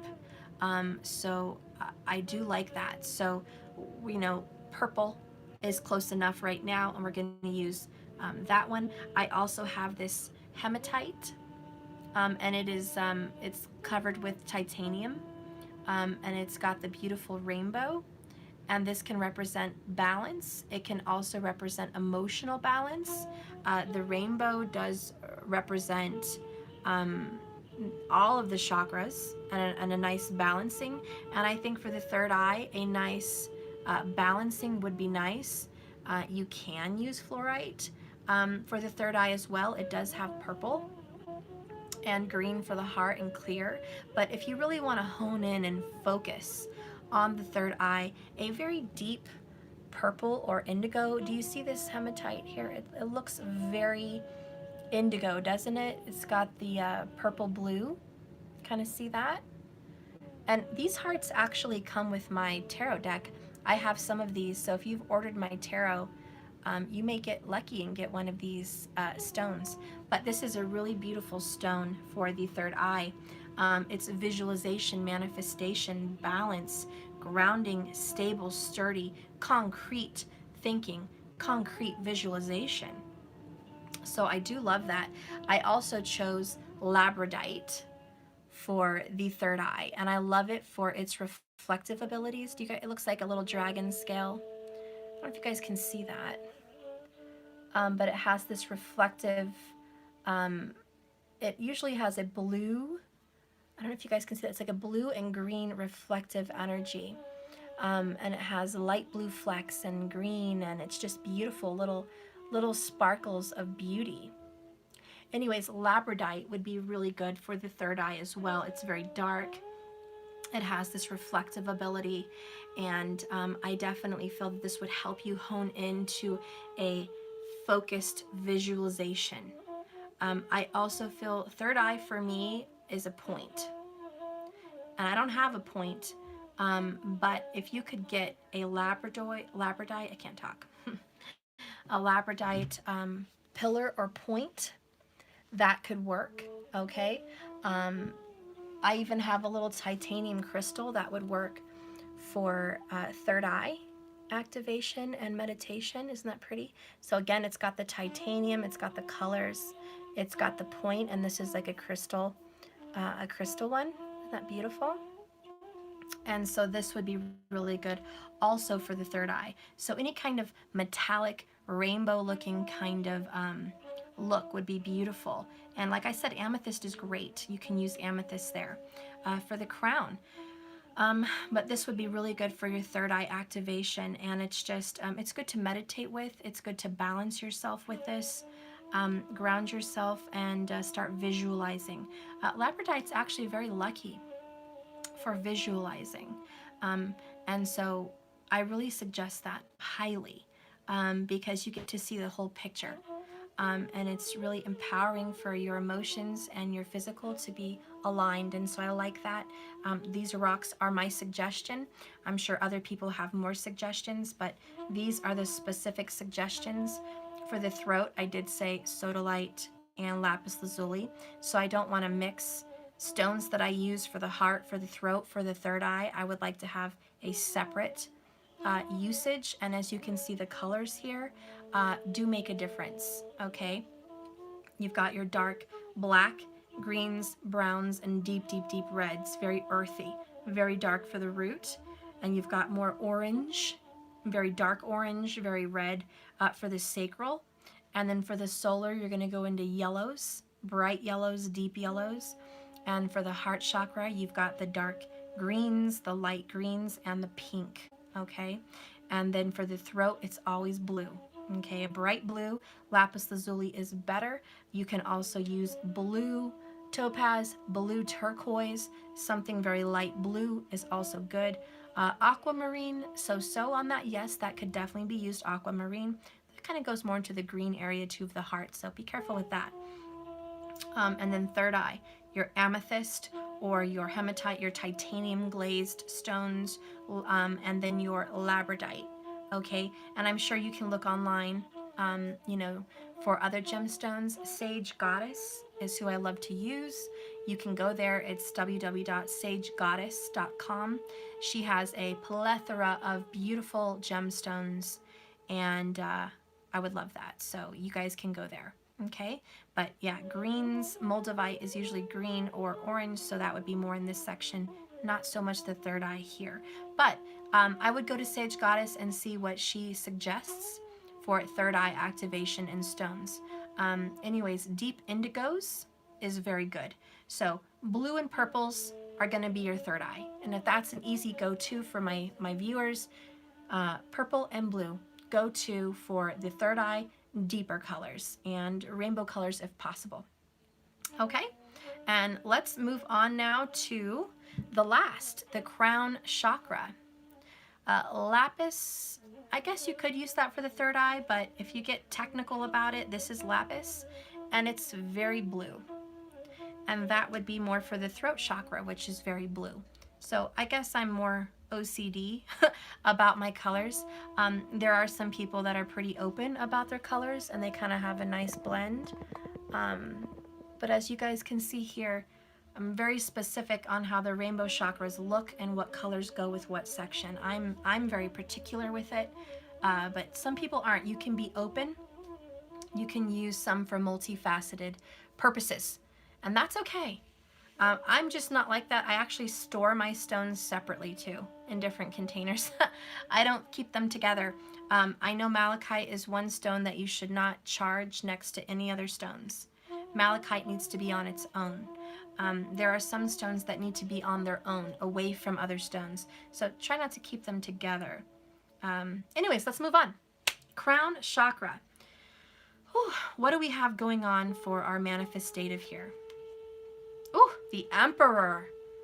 I love this. So your crown is about getting organized, making sense, going after your dreams, taking control. This is beautiful for a crown. Are you suffering? Oh my God. Oh my God. So do you guys notice something that I just noticed? Can you see what I just saw? Let me fix this. This is an amazing reading. This is truly amazing. Let me fix that. Look at this. Empress, Emperor. Holy crap. Divine Feminine, Divine Masculine. It should be reversed. The masculine should be on the bottom and the root, and the feminine should be on the top as the crown. For whatever reason, it popped up this way. So I'm going to figure it out. But the masculine is the lower Merkaba. The feminine is the higher Merkaba. The feminine is supposed to be the crown. The masculine is supposed to be the root. Wow, but I'm surprised that they both came out in this reading on both opposite ends. Beautiful. That's a very, very big message. First off, what I notice is mother, father. One is the head, one is the root. It's funny because they say the father is the head of the household, and the mother is the beginning and the creation of all things, the root. The mother holds the roots down. The father is the head of the family, of the household, of the tree. I find it very beautiful. One sits at the foot of the table, one sits at the head of the table. Notice the foot and the head. The mother is your beginning. The father is your security, your protection, and your force to push through. Isn't that interesting? And I know it doesn't make sense for the Merkaba and the chakras, but for this reading, it does make a lot of sense. And I feel like where you start out in life is in the mother's womb. And where you find your determination and your success and your drive and your power and your confidence is through the father. So now I ask you this, as I asked you in the beginning of this reading, what relationship do you have with your mother? And what relationship do you have with your father? Those are two key elements into your success.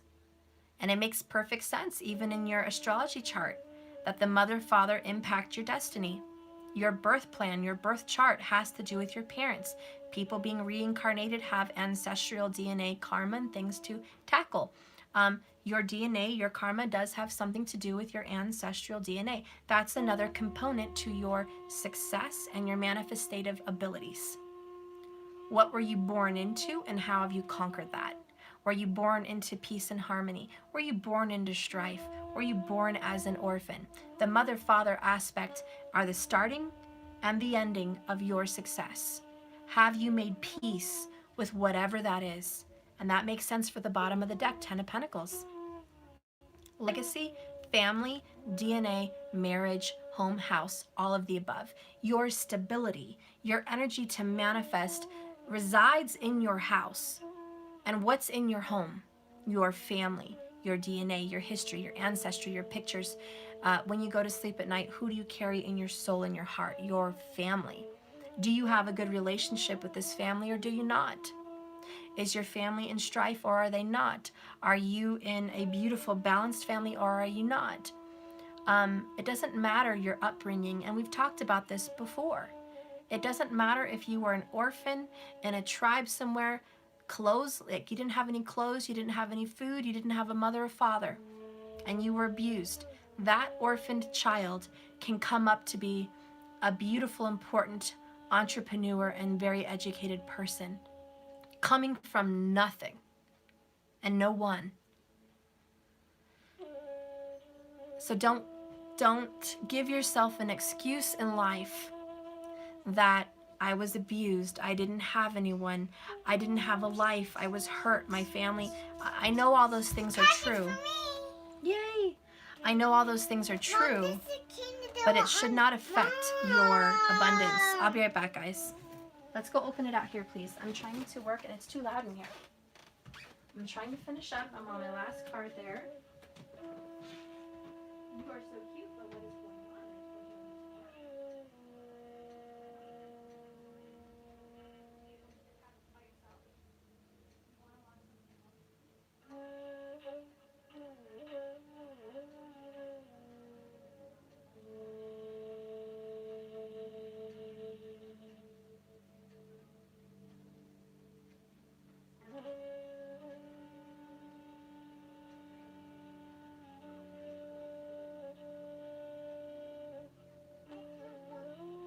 Those are my cards.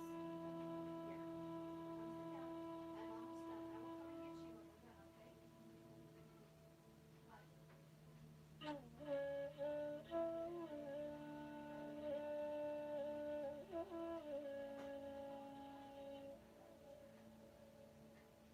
I will come and get you when we're done, okay? We'll be surprised.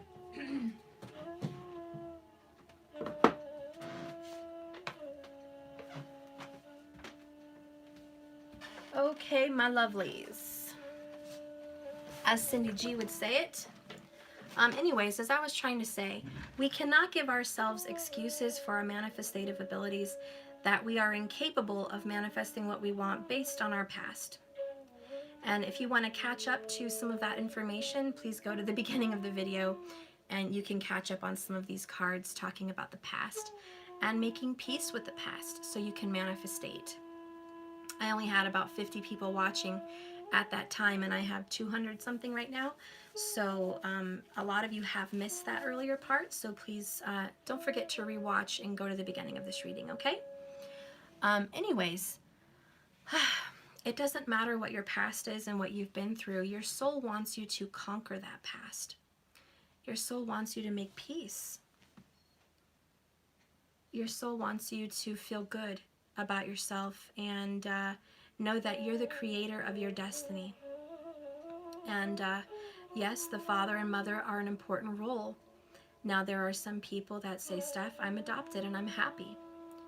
There could be some residual parental hurts and insecurities that have not been faced that might be affecting why you might be having some trouble manifestating. Some ancestral healing may be helpful for you. And for those of you that have a wonderful mother and father,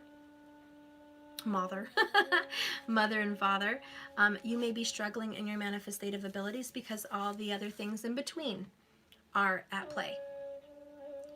And for those of you that have no mother and father at all, clearly there is some abandonment and hurt issues. Even if you say, I am 100% happy and not in need of those people in my life, I still think there can be some deep root healing. Anyways, let's focus on the crown chakra. In order to manifest what you want, and for those that have conquered what they want, they took control of their lives. They gave no excuses. They were Aries energy. They were leaders. They trudged and plowed through the difficulties and the obstacles. They overcame their obstacles and their enemies, and they overcame themselves. This is Mars-driven energy. Where is Mars? Sacral. And we talked about that, catch up in the earlier part, but it is your confidence. It is your drive, your determination, your beliefs in yourself and how you value yourself. So the crown is definitely not going to be activated or useful if that is not intact. Also, the crown chakra is your ability to release and be in control of what comes into your body, be in control of what goes out of your body. This right here is healthy boundaries. This right here is how many of you guys believe in healthy boundaries? Who do you let come into your life and who do you not allow in? Is it okay to have boundaries? Yes. Is it okay to be respected? Yes. Is it okay to mind what you eat? Yes. Is it okay to watch what you eat? Mm-hmm. Is it okay to be in charge of your sleep habits? Yes. What about being in charge for your manifestative habits and meditation habits? Yep, get in control. What about what you believe in and what you speak and speak about, live your truth? Yes, control. What about what you believe you will achieve? What kind of energy and power do you have behind that? Emperor. The emperor, the crown, is in control of all these things. The emperor does not make excuses. Not a single one. The emperor takes responsibility for everyone. If you've ever met a father, even if it's not his fault and his child goes and gets into trouble, maybe with the police, who shows up at the police station? The father. Who talks to the detectives and the police? The father. Who pays the fine? The father. Is it the father's fault? No. Is that child the father's responsibility? Yes. He brought him into this world. His responsibility. If the wife is crying and upset, or the spouse is upset and having an emotional breakdown, who comes to the rescue? The emperor, the father. To what? To hold and console. To shield. Do you see how the masculine energy is important in this world? There cannot be feminine on feminine, masculine on masculine. There has to be a balance. There needs to be a masculine approach. There needs to be the protector, the go-getter, the entrepreneur, the drive, the passion, the strength, the wall. There needs to be that in your life. There needs to be, what does the emperor stand for, the number 4? Structure, foundation, control. We need to have boundaries. Otherwise, we're all running astray. No boundaries. No regimented schedule for meditation, sleep, work, and family. No schedule for our eating. No restriction for what we intake into our bodies and our minds. No restriction on what we watch on TV, who we let in our lives, what influences we allow ourselves to be a part of, what groups and associations we make ourselves associated with. Without the emperor at the seat of our soul, we have no control, no boundaries. There is a beautiful equilibrium and a beautiful balance here. A positive and a negative, the yin and the yang. There is a balance. There is definitely this beautiful chakra alignment. I love how it got laid out. It is definitely about centering and balance, and it's about loving your dark side and your light side. It's about finding peace with the past. This is the serenity prayer, the entire thing, for your manifestative abilities. God grant me the ability to accept the things I cannot change, the courage to change the things that I can, and the wisdom to know the difference. By the way, the Emperor does represent wisdom. What I notice here is the center of the heart chakra. God grant me the serenity to accept things as they are, right here in the heart, the peace with the present.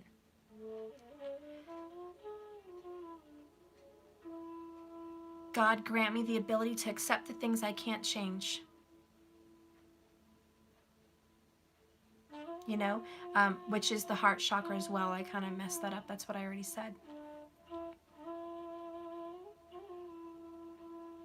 The courage to change the things that I can.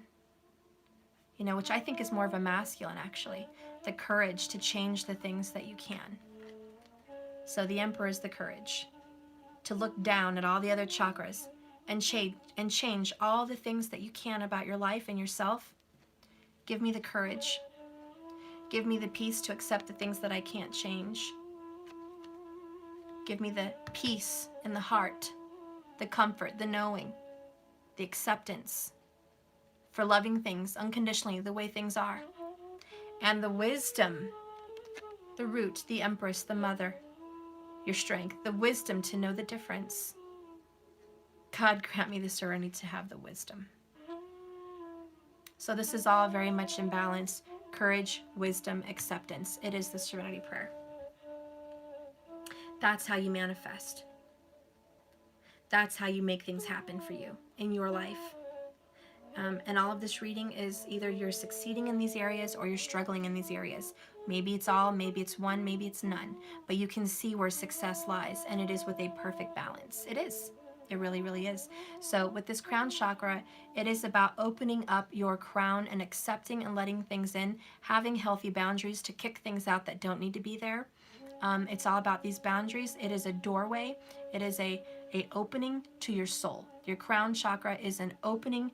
You literally open your mind and receive information from the universe, or you receive information from this earth, but you're allowing things to come in through the door of your soul, which is the crown. So your crown is your doorway. Are you letting everyone come in? Or are you being selective?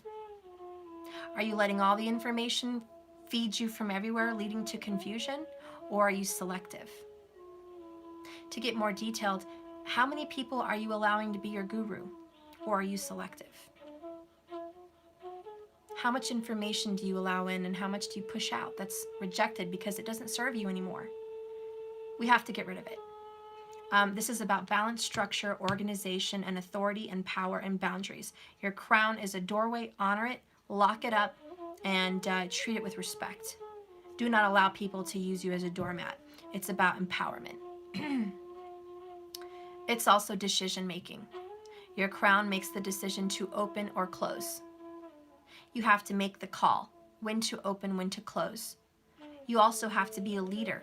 The crown is the head of your chakras and is the Aries and makes the decisions of where it wants to go.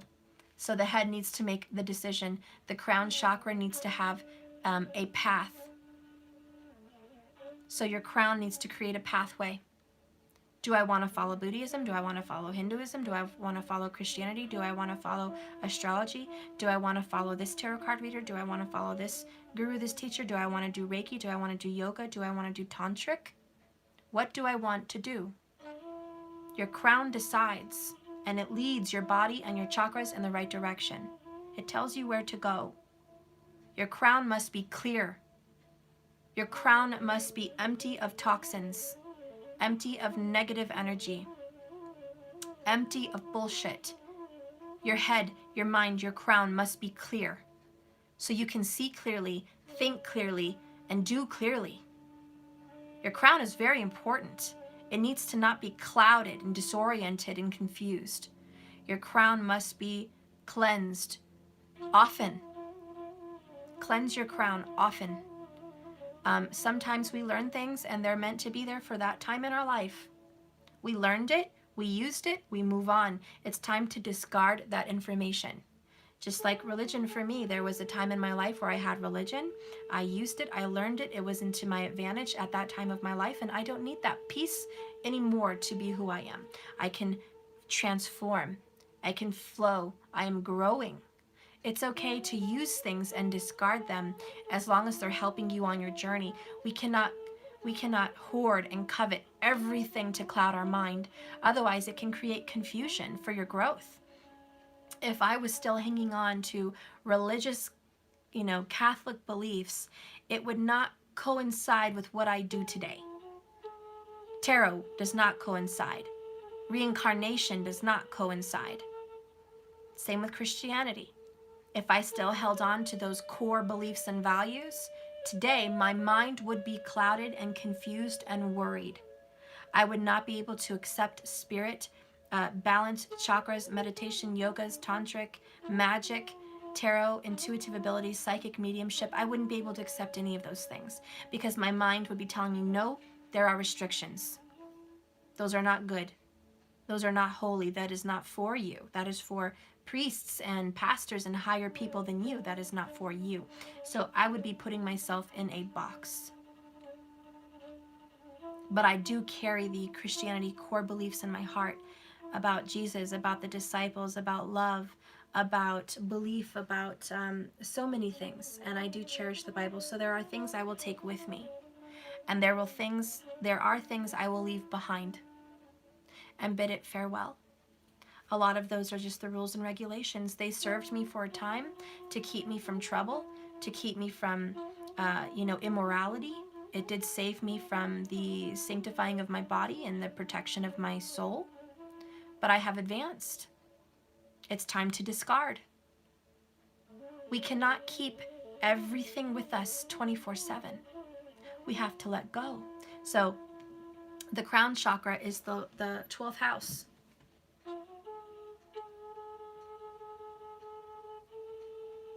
And believe it or not, the root chakra is the 12th house. It is all the beginning and the ending. It is the infinity symbol. It is the never-ending circle. It is the never-ending cycle. It is the Merkaba. It is positive and negative. It is flow. It is union with the universe and source and us and this earth. It is as above, so below. Our chakras are a complete representation of the universe and the creation around us. We are one. We are connected. It is infinite. It is powerful. It is source. We have the power to create. We also have the power to understand the way our body works and the way our spine works. The number 33. There's something to that. We have 33 vertebrae.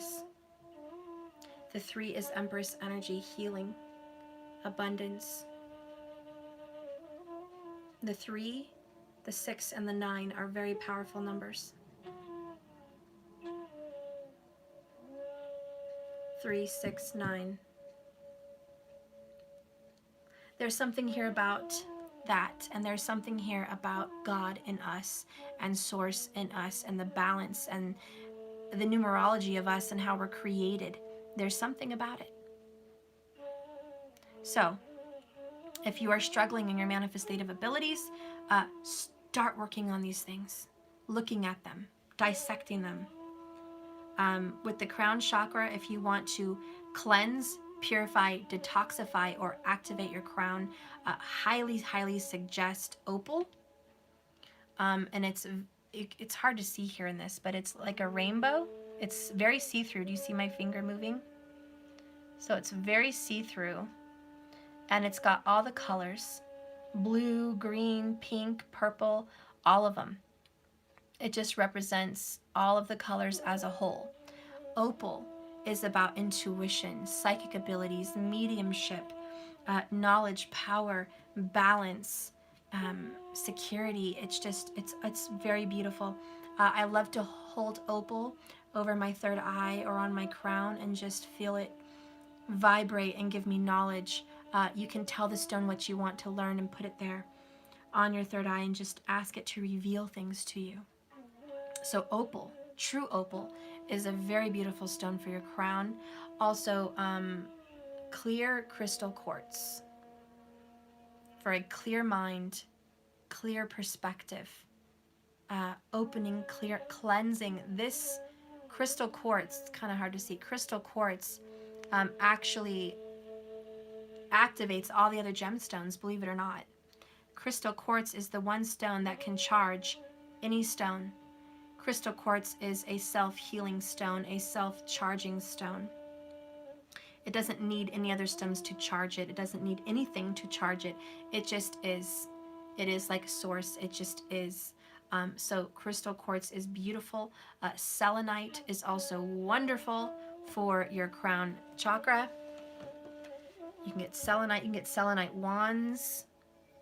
Okay, you can get selenite pyramids. It's kind of clear as well. You can see selenite is pretty clear. A little foggy, but it's white, it's pure, it's clear. So you can use selenite also for you to go ahead and activate that crown chakra. Even amethyst, I mentioned before, is beautiful for the crown chakra.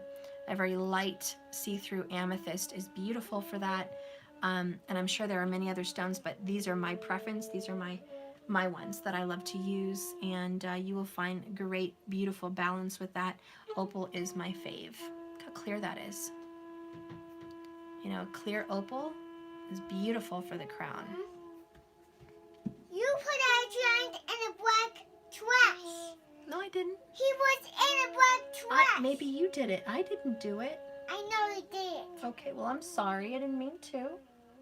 He was in there the whole time. Oh my gosh. That's terrible. Like him.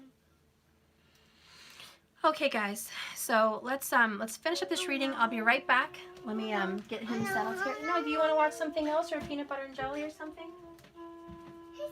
His hand is gone. His hand is gone? Yes.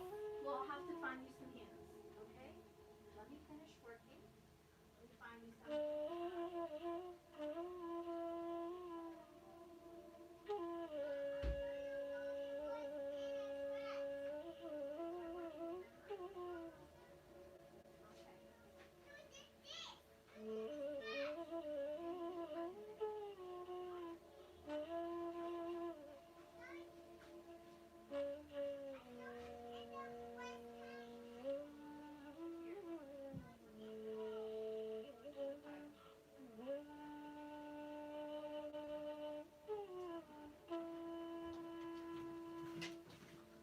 Okay, so we're gonna finish this up.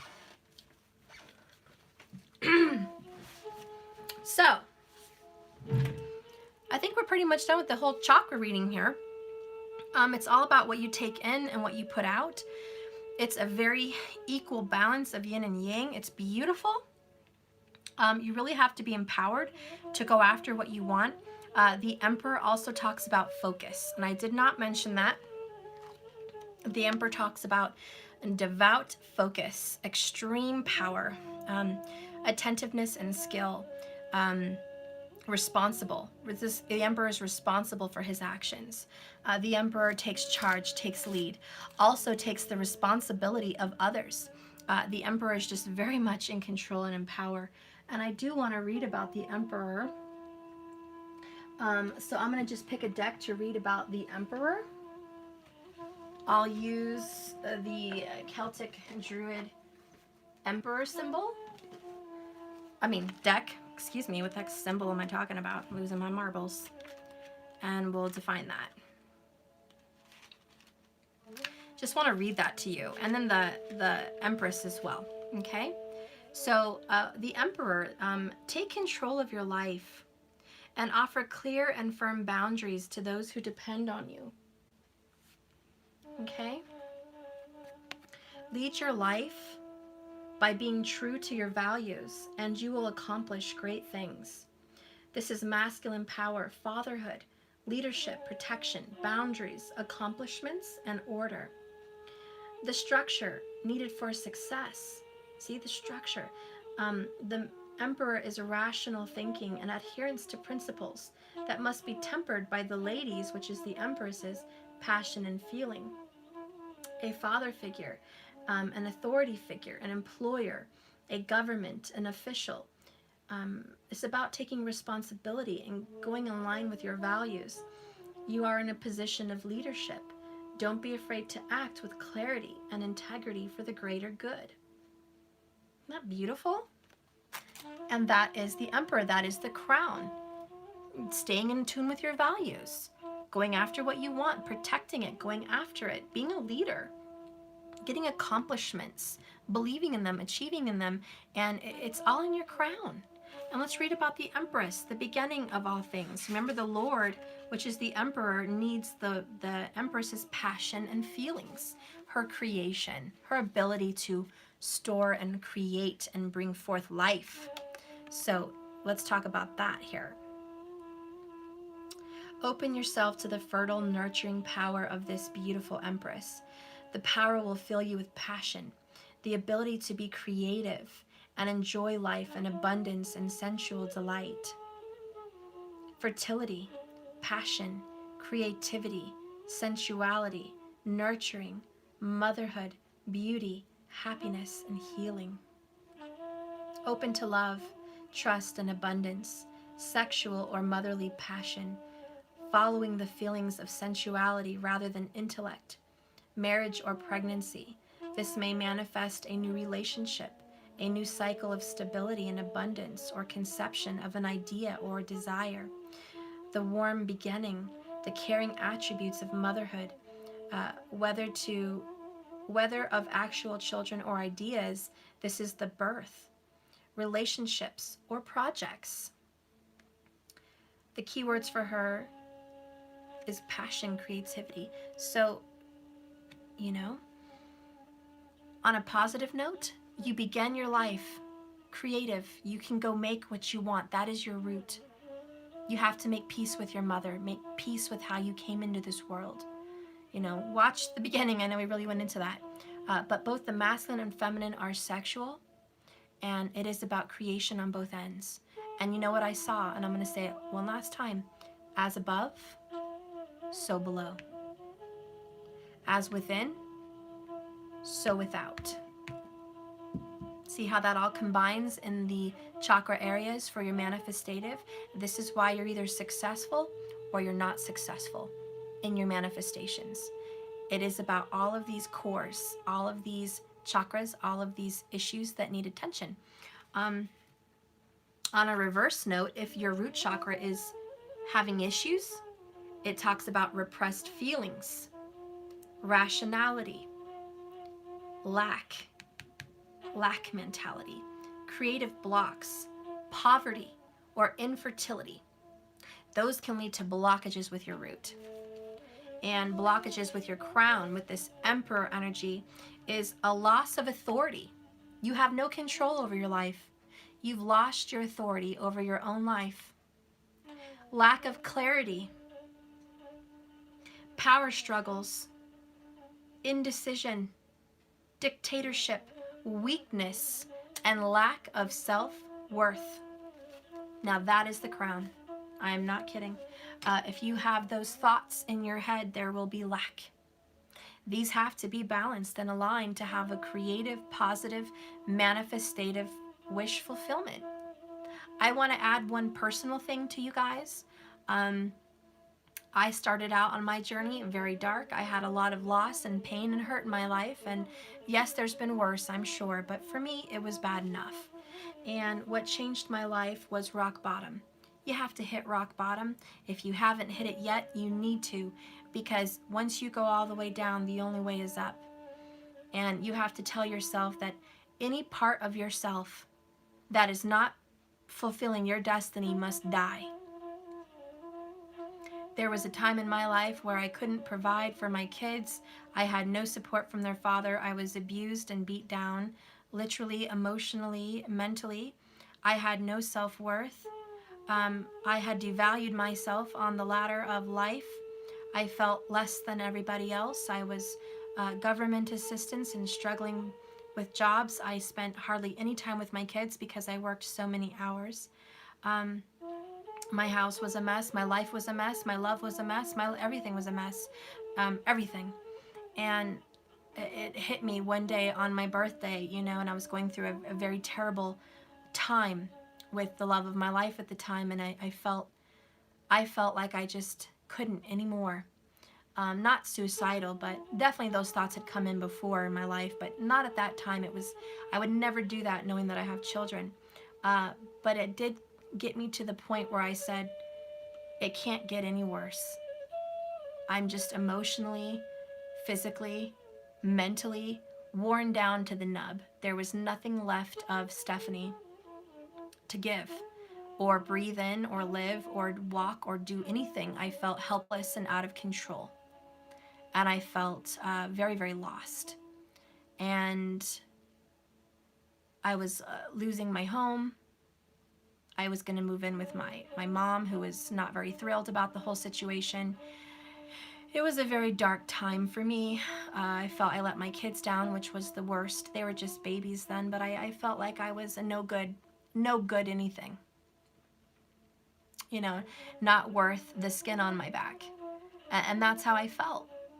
And something snapped inside of me when you hit rock bottom and you can't even provide for yourself. I remember having a garage sale, selling most everything I had just to pay the rent so I could keep our home. Selling my TV, selling my bed, I mean everything, except for the kids' things. I was selling everything just so we could have a home, and I didn't have a job, and I didn't have a car. I was really having a hard time, and my dad was dead, and I didn't have his support, and I felt that I needed someone. I felt that I needed a man to take me out of this mess, and I needed their father to get his shit together and pull me out of this mess. And I realized, like an epiphany, what in the actual F? Why do I need my family, my man, or a man, or anyone to pull me out? Why am I so lowly that I need other people that are more than to get me out of my mess? Why the hell am I here? What brought me here? I took responsibility and realized it's not his fault, it's not her fault, it's not that fault, it's not my life, it's not what happened to me, it's not blah, blah, blah. It's me. This is my life. Nobody else that needs to help me is living it. They're just seeing it and offering help. I didn't want that for me ever again. And I did end up losing my house after a few months of selling a lot of what I had to make it. And I pulled my little ass out. I realized I needed to go get a job, but not just any job. I had to get a job that made me happy, that fulfilled me. When I started healing my soul was the first step, though. I jumped a step. When I hit rock bottom, I went straight to God. That was my roots. The foundation is very important when you hit rock bottom. The foundation is going back to Mother. And literally, I went back to Mother, but I also went back to my roots. I went back to my beliefs in God, that I wasn't alone, that I believed I was, and that there was a higher power than me. And there was a higher power than my family and my parents and my lovers, and that there was something else. And I had to get refocused. And so I did. I got refocused. And I started reading the Bible, and I read it every night. I didn't even sleep. I just read the Bible, and I cried, and I fell back in love with God, and I just loved him, and he made me feel whole again. And so the recovery act from rock bottom is finding your source, finding your stability, your foundation, your roots. Once you get back in touch, you're okay. Thank you so much, basketball fan. You're a doll. So I cried, and I loved Spirit, and I had nothing to my name except me and my kids in my mom's house and some clothes and, her bed. And I had a few things in storage, but I was living in a home that wasn't mine, and it was very homeless. I stayed in a loft. It had no walls. I had no privacy. Everyone got to see me in the morning. But I was grateful that I had my mom, and I had a bed, and I had a home and food to eat, and I had Spirit, and I had my beautiful children. And I started to pull myself out from my ashes. I lost everything. I lost the love of my life. I lost my dad. I lost my home. I lost my name. I lost my security, my identity, my everything that I worked for was gone. And here I was with nothing but the two little people that meant the most in the world to me and my family, my roots. One more time.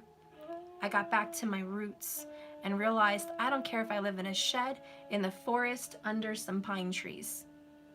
I don't care, because I will hunt rabbits and drink, water from the creek. I don't care what I have. I have God in my heart and a family to love, and I felt very grateful. That was more than some people. And in that moment, I realized I was rich, and I had so much more than some people. And I wanted to know everything I could know about the archangels, about the fallen angels, about God, about the emerald tablets, about truth, about Atlantis, about the Egyptians, about the Mayans, about the Naga, about the underworld, about heaven, about life after death, reincarnation, you name it, guys. I was researching the shiznit out of life. And I spent months just not working. My mom was taking care of me. I was just finding my soul, my path, my purpose. I was getting grounded, and I was being blessed by the universe to have something provided for us at the time, and I was finding my direction. Because at the time, in order to pull yourself out of a hole, you need to have a direction. Where the hell am I going? Because you can't just jump, oh, I'll go get a job at Taco Bell and get a house and move on. How does that solve my problem? I'm going to be right back where I started, alone, sad, and beat down, and nothing for myself. I didn't want that. When you hit rock bottom and you figure out, I want more than this life. I want so much more. And you tell God, you got to guide me from here because I am lost. So I straight hermit moded this. I researched. I looked into astrology. I looked into my chart, my purpose, my DNA, my ancestry. I looked into everything, guys. I discovered myself. When I did that, and God fulfilled me, and Spirit, Source, Divine Mother, Divine Father, Energy, Universe, Mother Earth fulfilled me, I was whole. I was 100% me. And I all of a sudden became a rock, the emperor, the fortress, the stability. I found who I was. I knew my name. I knew my soul's name, my purpose, my destiny. I knew my path. And that is the crown chakra being activated and awakened, knowing that there's direction. I'm not clouded. It's not hazy. I have a clear perspective on what I want.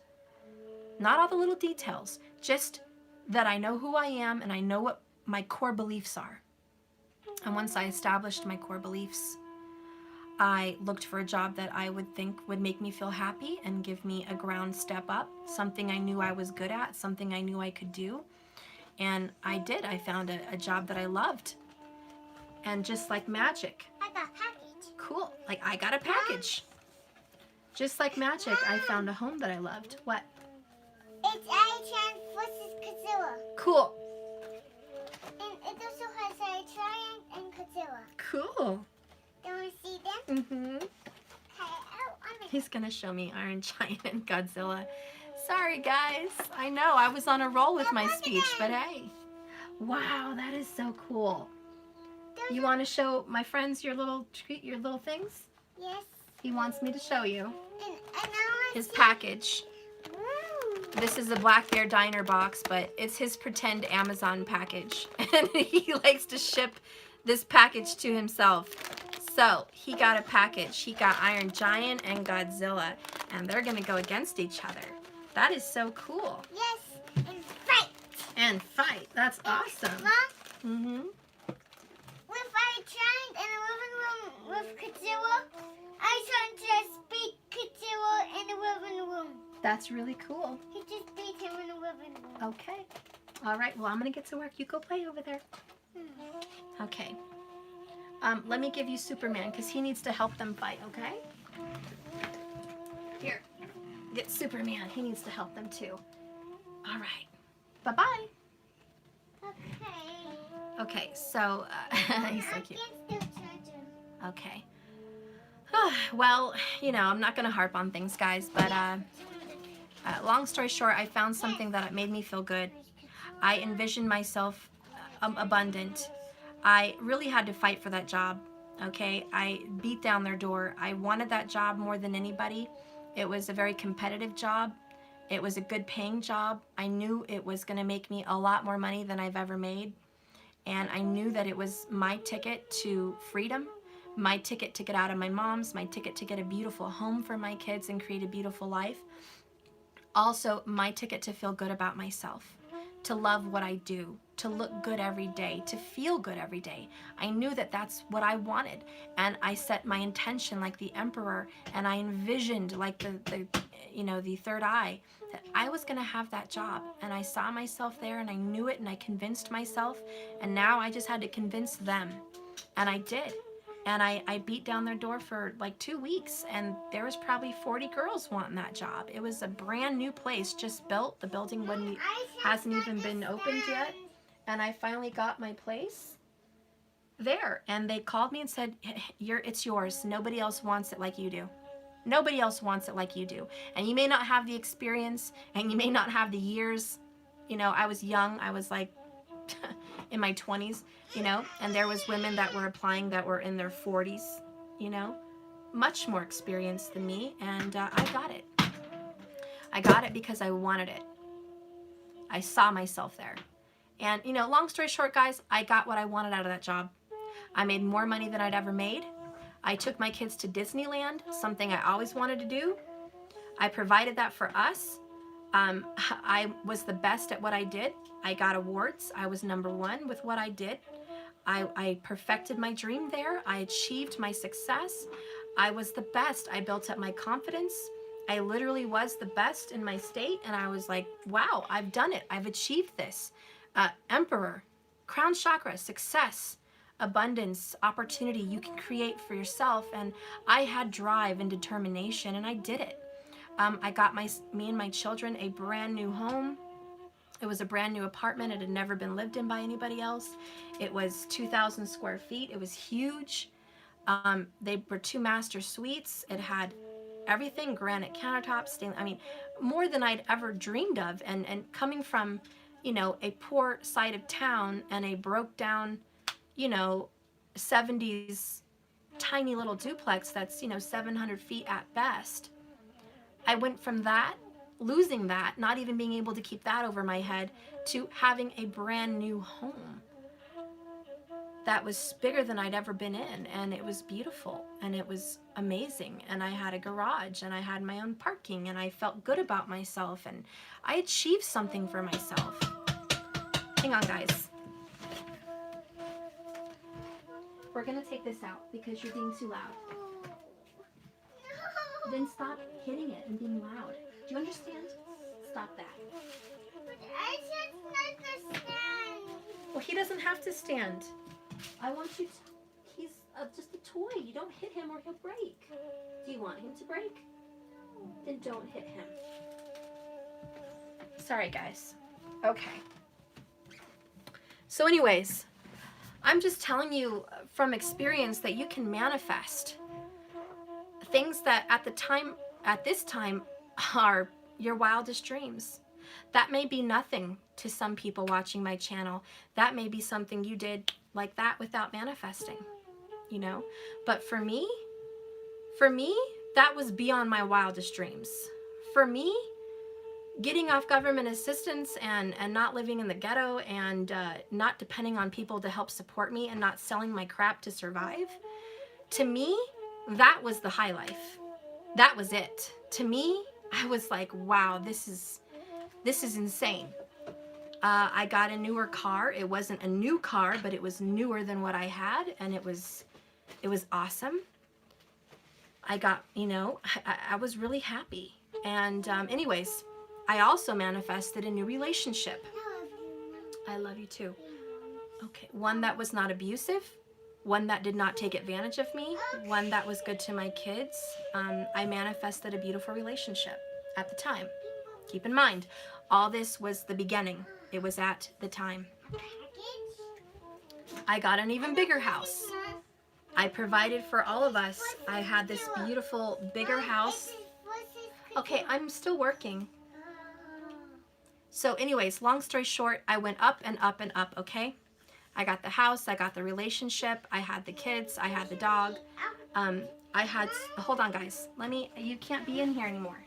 No. Shh, no, we're not doing this. You have to go now because you're talking and you're being too loud. Are you going to be quiet? I don't think so. I'll be right back, guys. I have to take him to the living room. He's just not gonna let me finish. Yeah. I am. Because you're too loud. Oh. You need to have some fun. Let's get you something fun. Let's get you a popsicle.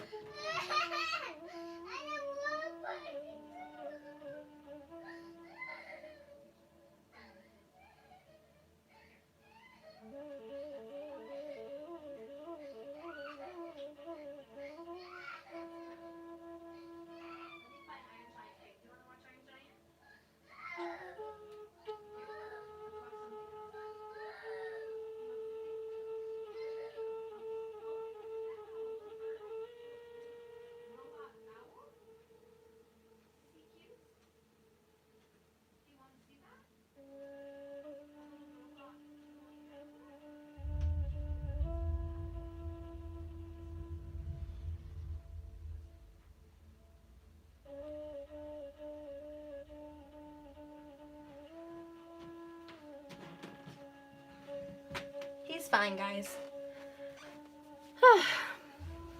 He's fine. He's actually more happy. He's sitting on the couch, drinking his drink.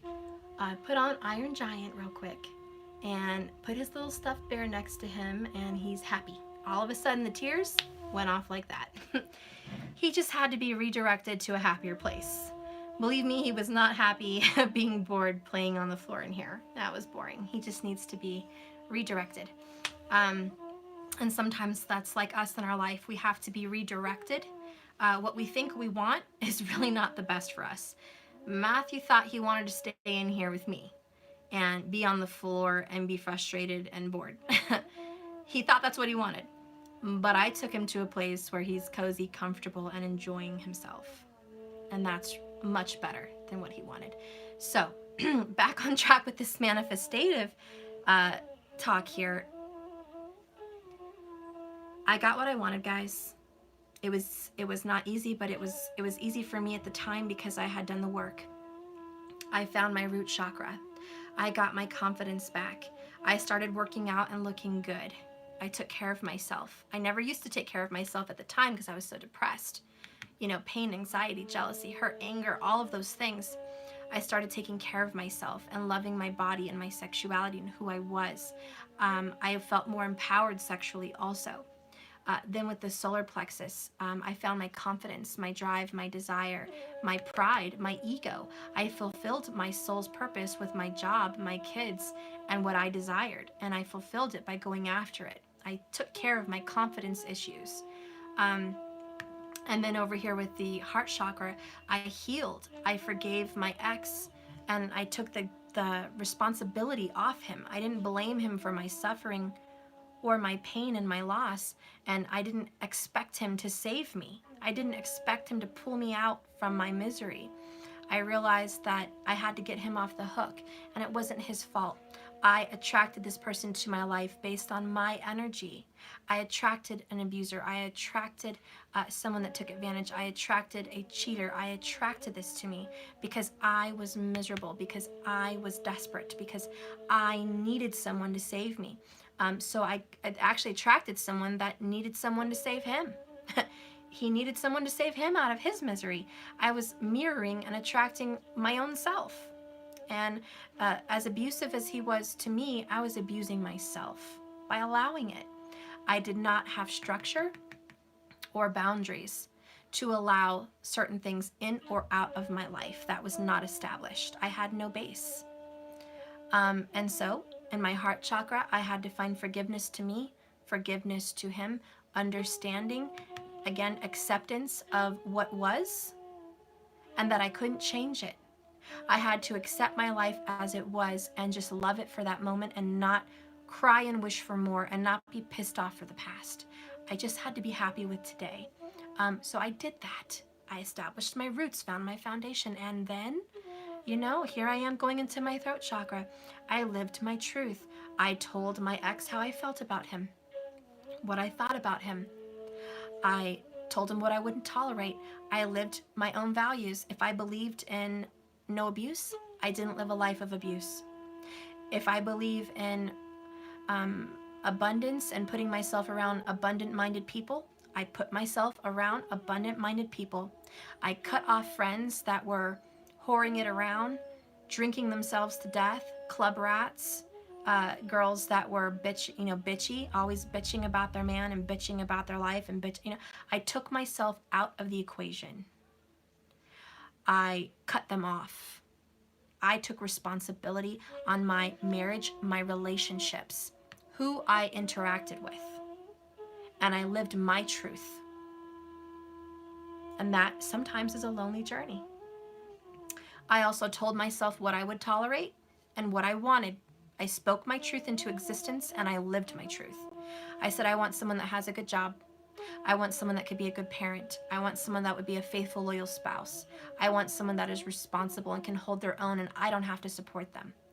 I want someone that is God-fearing at the time. I want someone that is like-minded, equally yoked. I want someone that has a family and is not, daddy issues, mommy issues. I wanted someone that was whole. And I attracted that at the time. I got that. I manifested that. Relationship came to me within 6 months of my transformation. And then with my intention, my third eye, I envisioned bigger for myself, more than that apartment, more than that 2,000 square foot, brand new, beautiful marble countertops, stainless steel appliances, cherry wood cabinets, vaulted ceilings, beautiful soaking tub apartment. I imagined something even better than that. More than the gated community and the workout center and the heated pool year round. More than that.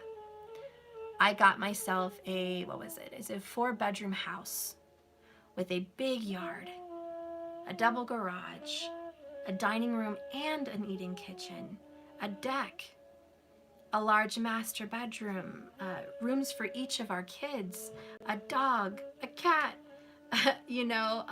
trees and a beautiful mature landscape in the background, a life where we could do things we wanted, go to the mountains, go hunting, experience nature, see movies, explore and live life peacefully with no drama, had very romantic, good, passionate, I fulfilled myself.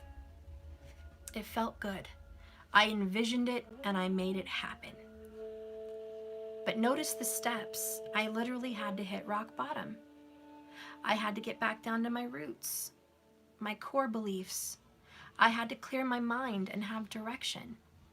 I had to figure that out. I had to forgive myself and get confidence and forgive other people and do all of this work. It didn't just come because I believed it and I will achieve it. You see, there is a method to the madness in manifestating.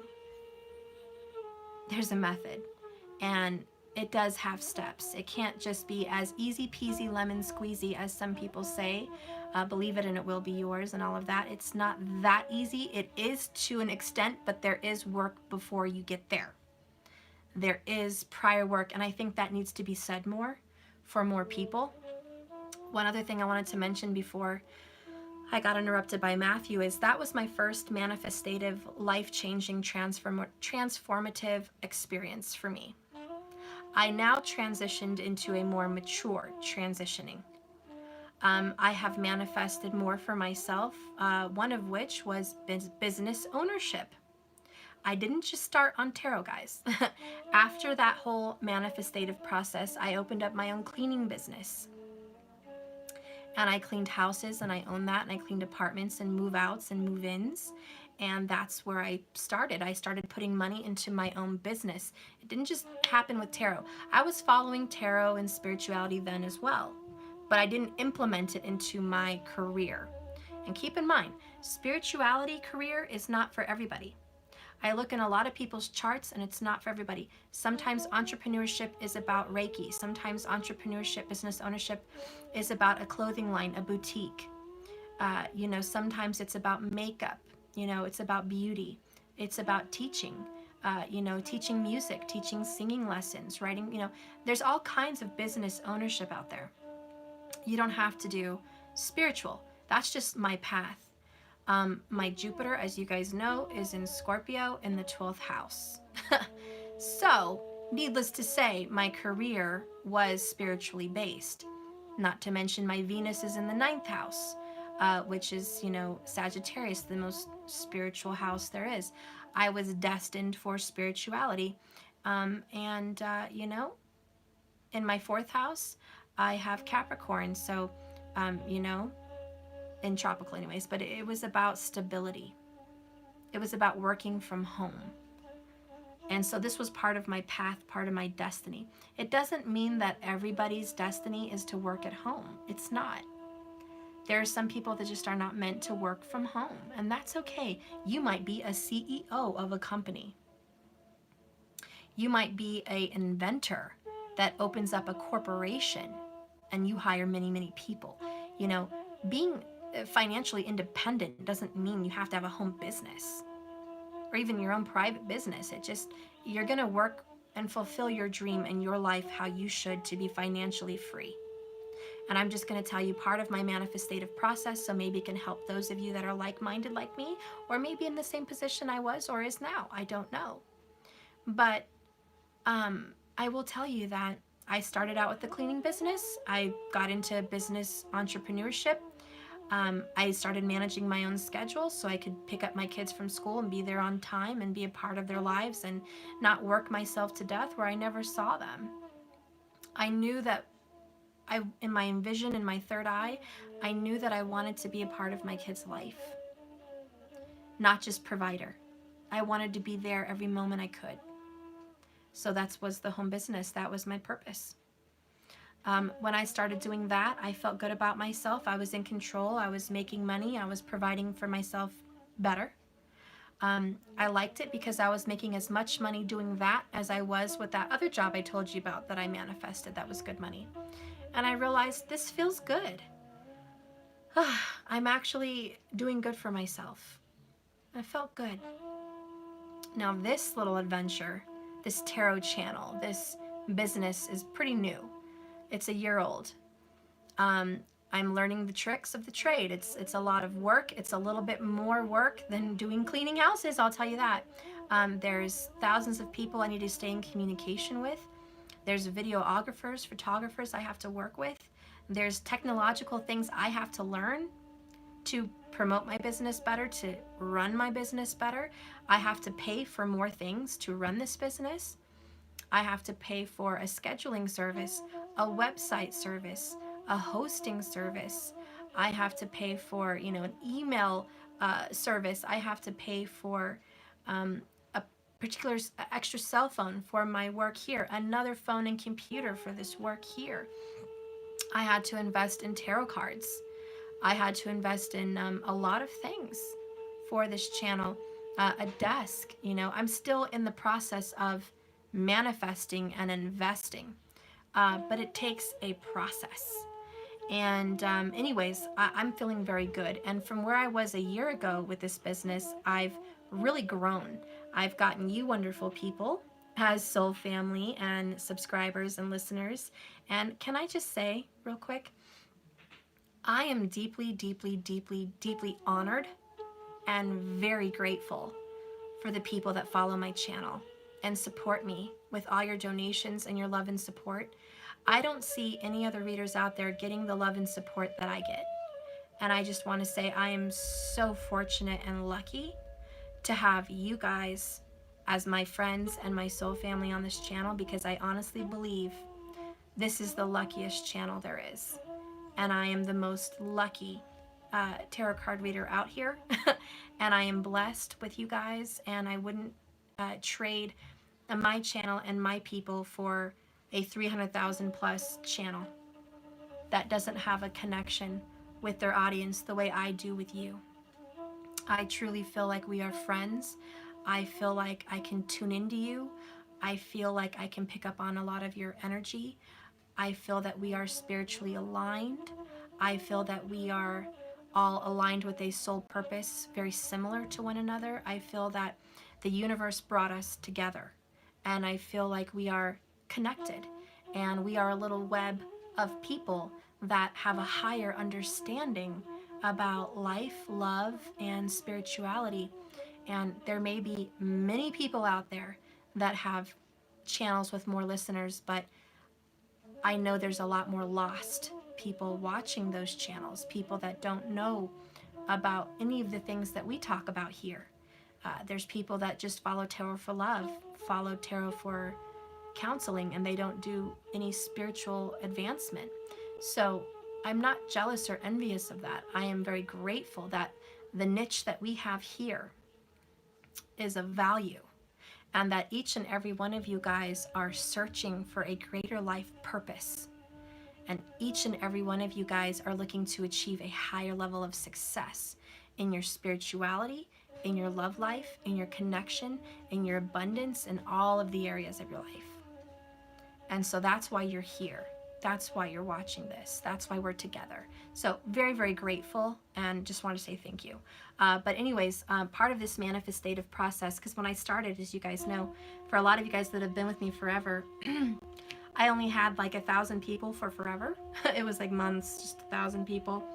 I hit a plateau of only 3,000 people for a time. It was like 6 months. And I don't know, my videos weren't getting circulated. It was very slow. Business wasn't flowing. You know, I couldn't provide for myself on that channel because it just wasn't making enough. Couldn't do it. Anyways, it was a nice calm period for me, and I grew a lot. I didn't do the channel for money. I started the channel to give people information about the twin flame journey and to be a voice, because there is so much lies and deception and deceit out there, so many false prophets, that I wanted to get out there. I couldn't stand what was being put out, and so I wanted to put something else out there. I wanted to give you guys another choice. You can have, you know, and there's a lot of good readers I follow. I'm just saying at the time, you know, I was like, I want to give them an opportunity to come here and hear things like this. I want to give them an opportunity to hear about love, life, manifestation, and magic. I want to help people achieve more, and that's it. And that was my driven purpose. But anyways, when I became thinking about this business, I did one ritual that changed everything for me, and it works like magic. And I did it on a full moon, and it was an abundance ritual. I put my whole heart and soul into it. I made my own oil. I dressed my candle. I dressed it with flowers. I wrote down what I wanted in a list form. I believed with every letter when I was writing down what I wanted, what I saw for myself. All third eye manifestation. I believed it with every ounce in my body. I did the 2-cup method, also the water, which you guys can search on YouTube, or I'll do sometime. But I did the 2-cup method ritual also consistently for like a week. When the full moon hit, I did my ritual. It took me all night. I listened to drums from, you know, like my ancestral drums from Native American music. And I was really in tune with the earth. And I remember I was breathing it in, and I was imagining that every beat of the drum was my heartbeat, and that my heartbeat matched that of the earth. And I talked to the earth, and I went outside and I touched the ground, and I rubbed the ground, and I just thanked the Mother Earth for everything she'd given me and provided for me, and for my ability to breathe and enjoy life and see everything that I see. And that I was just so grateful and blessed to be on this earth. And I remember telling the earth, I think that she's so beautiful, and she's perfect and wonderful and treasured, and if she could please help me manifest my dreams and connect me to her power, connect me to her, and give me strength and stability so I can provide for my family. I didn't ask for the riches beyond my wildest dreams, but I did ask for stability. And I had specific numbers. I'm not going to share them, but I had specific numbers in mind that would support me and my kids. And I wrote that down. And anyways, I made the seed of intention with my candle ritual, and I had the drums and I had the music, and I saged the earth around me. I went and I saged, just like this. I just went around and I blessed the earth, and I said, as above, so below. And I told the universe, bring my intentions down. Bring my desires down. May it be real, may it be manifested. And it is so. And I believed it, and I gave thanks that it happened. And I believed it with all my heart that it already was.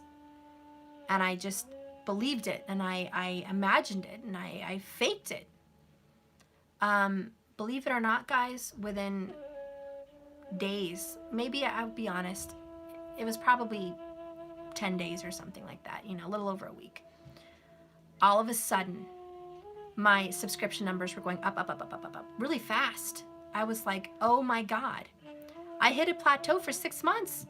And all of a sudden, my numbers were going up, up, up, up, up, up, up, up, up. And I was like, oh, whoa. I got more orders. This is when I got overwhelmed with my tarot card orders, not my tarot card orders, my readings. The universe threw it on me, baby, like in a month. I had enough work for 6 months in 1 month, and I was like, holy crap. And it was crazy. But all of a sudden, I was able to provide for my family. Monthly, it's been consistent. I got new ideas about my cards. It came to me to do my cards. I had a vision. I started doing stuff here locally. Reiki, massage, healing, that came to me. I made connections locally. Money here. My readings, other things. I kind of got too much, actually. And Saturn likes to spank you sometimes. And the universe said, next time you ask for a specific number, make sure you can carry the weight. And I learned a very difficult lesson. I had to do a lot of refunds. I learned that in order to achieve all of what I wanted, I had to be prepared. So I had to pay. I got my scheduling company working, so I had to start getting that scheduled. I had to pay for someone to manage my emails. I had to pay for someone to do my website. I didn't even have a website then. I needed a website. So I had to get, everything into order, and it's still a work in progress, and I am getting organized.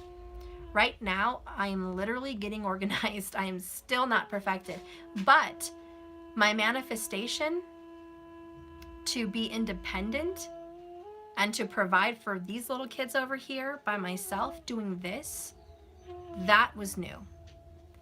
That was a new manifestation, and that happened. And I do feel, because I was connected to the earth and I was balanced, that I have grown and I am independent now. However, I'm not done. I want more. So now my manifestation, and you guys will be able to watch me and see how I grow and see if I do grow. I plan to grow more. I plan to get more help and pay for people to assist me. Like Sal, he's got a whole team. It's so cool.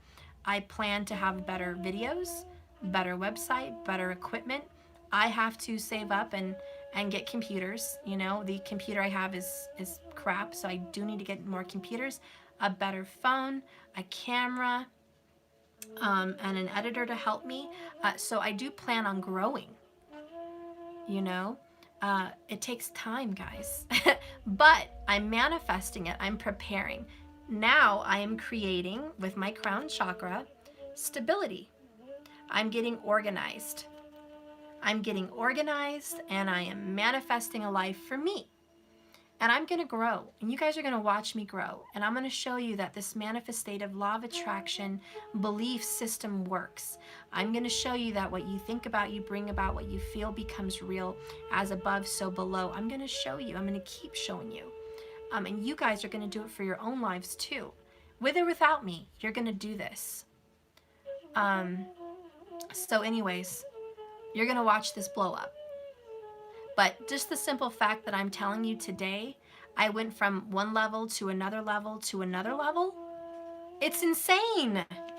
The universe is beautiful.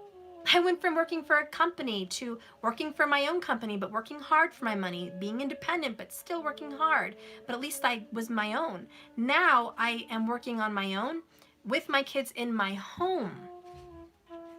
That is a whole new feat for me. I don't have my own office yet, but I will grow. And I do plan on getting my own house, my own office, and all of the good stuff. Single mama drama, you know, it's not that easy. Well, it doesn't feel that easy. I should start telling myself it is, but you know, it takes time for me and I'm getting there. But watch us grow. Keep manifesting, keep trying at this. If you're not seeing results, use this method. If you're not seeing results in your manifestation, connect with the earth, love her, touch her, ground with her, talk to her.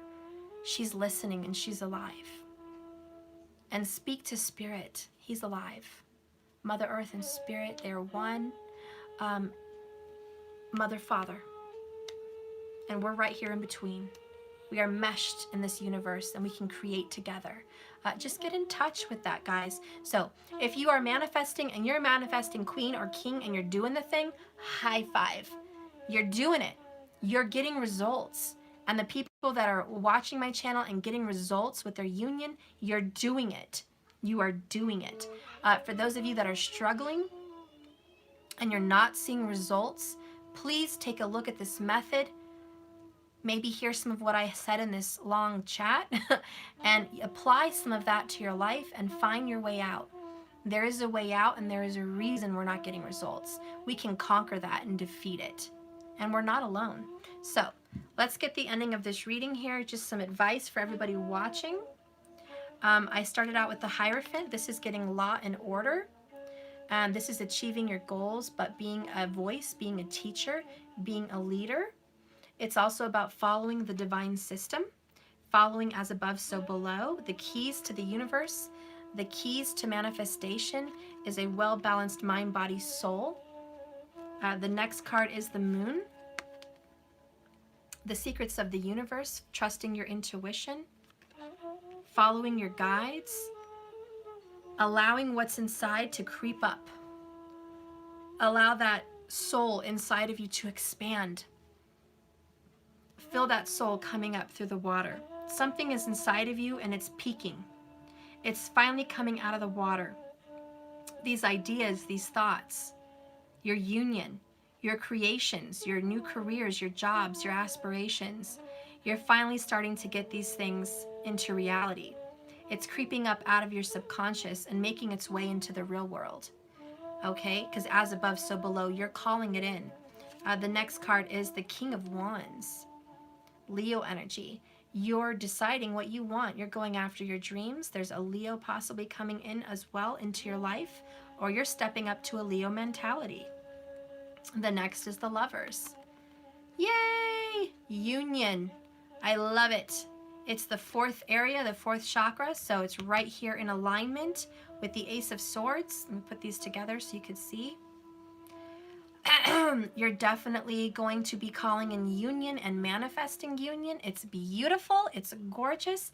There is a union between yourself and spirit, and there's going to be a union with someone physically. Because you are finding union with you, you will find union with your soulmate, your divine partner.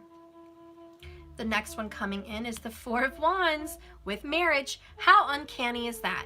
Marriage, marriage. How absolutely awesome is that? And that is your truth. You are going to have, let me hold this up, a union, a marriage, a coming together with you and another person. I love it. So this is going to be manifested. You are calling this in. This is happening for you. Keep calling it in. Keep doing the work. It is happening. And your truth is that you are on this path, 1111. The truth is you are a twin. You are destined lover. The next card coming in is the Page of Swords with the Two of Swords. This is about taking action on your decision. You are now going to start envisioning with your third eye what you want, detail oriented. Okay, you are now taking charge and taking lead and learning what you have to do to get what you want, and you're making it happen. You are in control. You are a student of the universe and you are taking action. The last card here for the Emperor is the Three of Pentacles. Working with the universe, not against it. Getting recognition, being open, getting the work done, being focused, mind, body, soul. Again, the Serenity Prayer. Okay?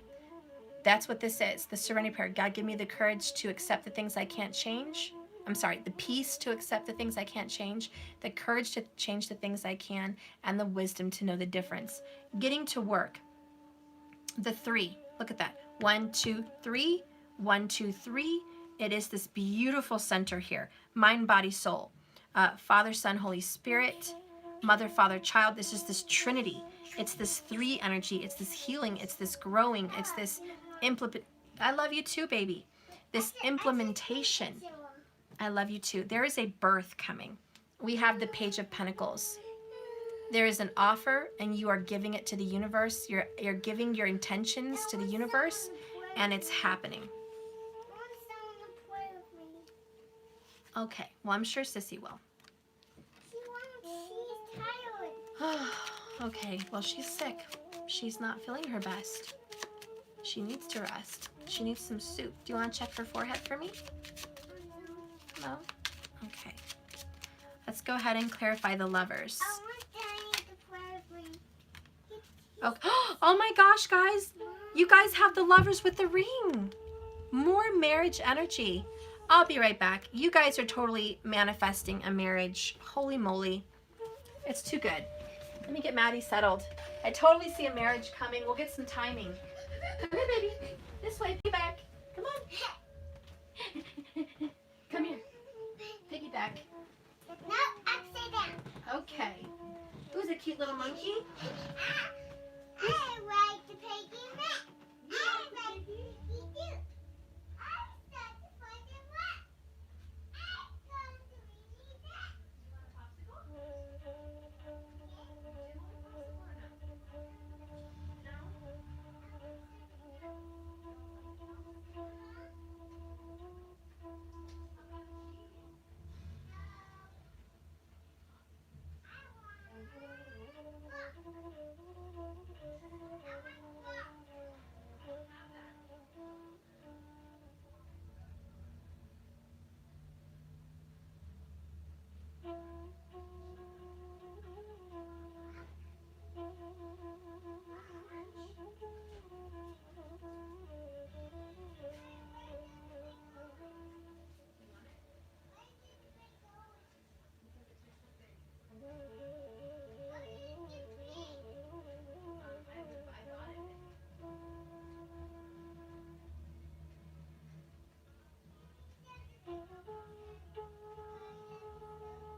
Okay, sorry. I had to open him an orange.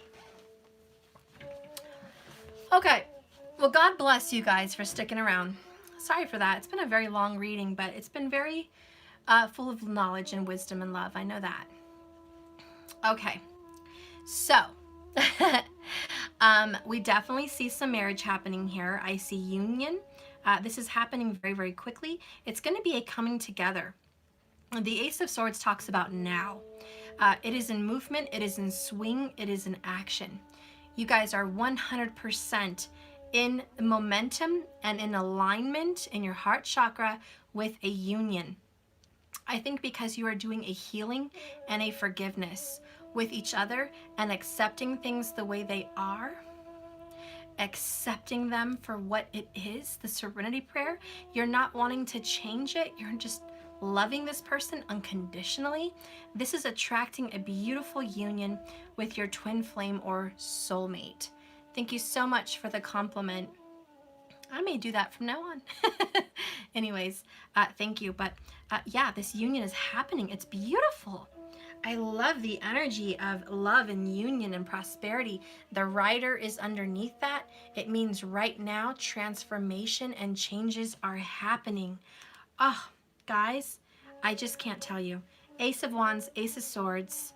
Oh, man, with the lovers, you guys are really coming into alignment faster than I thought, actually. A lot faster. The one is a new beginning, and the writer says, I'm always bringing you news, guys. Look around me to see what it includes. I might be coming to visit or bringing you some changes. I am fast, and I'm always on the move. Okay, so here we are, fast and on the move. Like I said, you're in alignment. This relationship is coming in very, very quickly for you guys. A lot of Taurus and Gemini energy here. We could have a Taurus, Gemini, Casper. I also feel some Saggy, and definitely a Libra energy. Beautiful, beautiful energy. Let's go ahead and read the ring. And the ring says, a precious item is what I am bringing, and I bind in a marriage and a commitment. I bring harmony in unions. Ooh, harmony in unions. As long as negative cards are afar, which they are. There's no negative cards nearby. I am the contract and the promise in partnerships and ventures.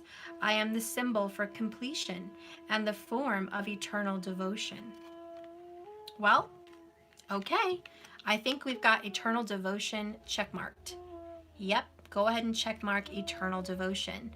You and your soulmate are devoted, and I see this person is coming back very, very quickly to you, sooner than you think, probably within a week. I mean, this is really happening. The ring can also symbolize completion, so I feel like you guys have completed some kind of a, toxic pattern. It's done, it's over. The ring also symbolizes,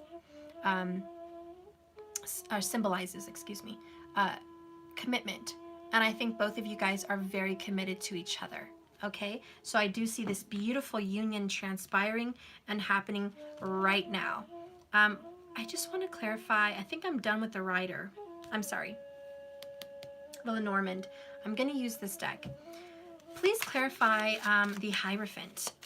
What is becoming organized? What is as above, so below? Okay.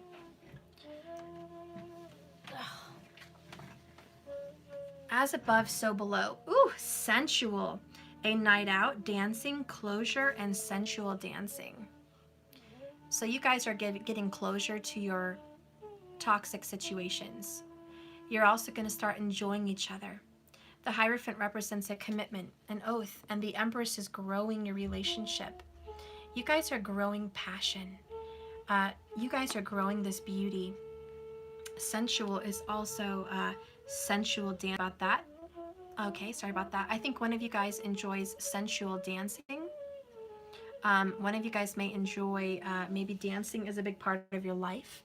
It's also the dance of life. It can symbolize that. Someone is kind of just going with the flow, taking the steps needed to take for union, taking the steps needed to take for an action also. I love that. So we like sensual. Following that, tell me about the Nine of Swords and the Moon. There is some sleepless nights. People are having trouble sleeping. Someone here is definitely maybe having a Scorpio transitionative period of their life. There's a lot of transition, okay? Yeah, we have letting go of what is holding them back. Okay, letting go of what is holding them back.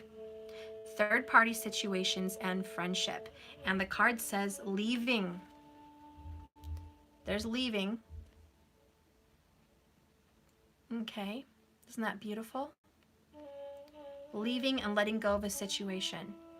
The transition with the moon is somebody leaving a third party situation, letting go of whatever was holding them back, whatever they were scared of, whatever they were fearful of.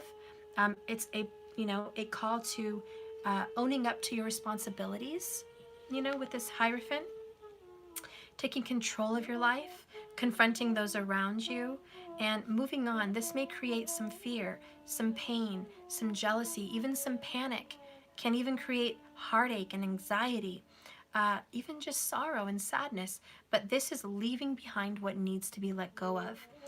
The card, underneath that at the bottom is repenting, seeking forgiveness, self-forgiveness, restoring faith, and praying.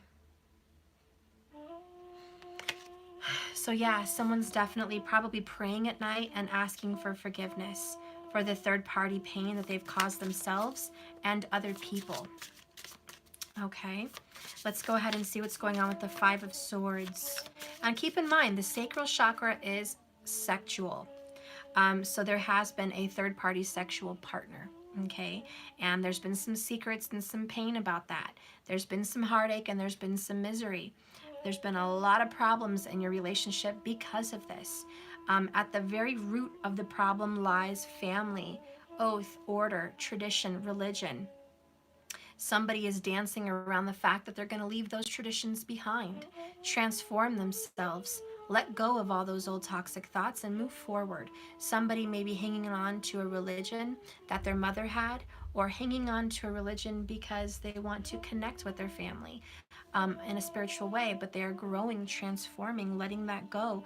Someone's really going through a spiritual transformation and a spiritual death.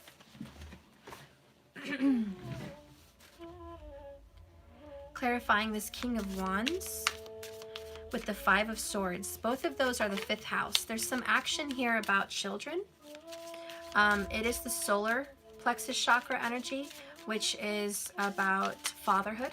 Okay, it's also about confidence. Someone here has a lack of confidence being a father, or a lack of confidence because their father was not present in their life, or there's some kind of mental conflict about being a father or having a father around. There's a lack of authority here, and there's a lot of disrespect and people taking advantage of other people. And the card that comes out here is Leo energy. Musician, music, writing music, listening to songs, reminding them of you, receiving messages through songs. So this person is very artistic and receives messages through songs about you. You may be receiving messages about them. It's like you walk in a store and their song is playing, or they get in the car and your guys' song is playing. Maybe it's a movie. It's some kind of Leo energy, the fifth house of acting, children, things of that nature. They're constantly reminded of either you or children, family. They're also being reminded of their deception, reminded of their infidelious nature, reminded of their betrayal, reminded of the pain. So this person is being reminded through music to heal. This person would also find healing through music.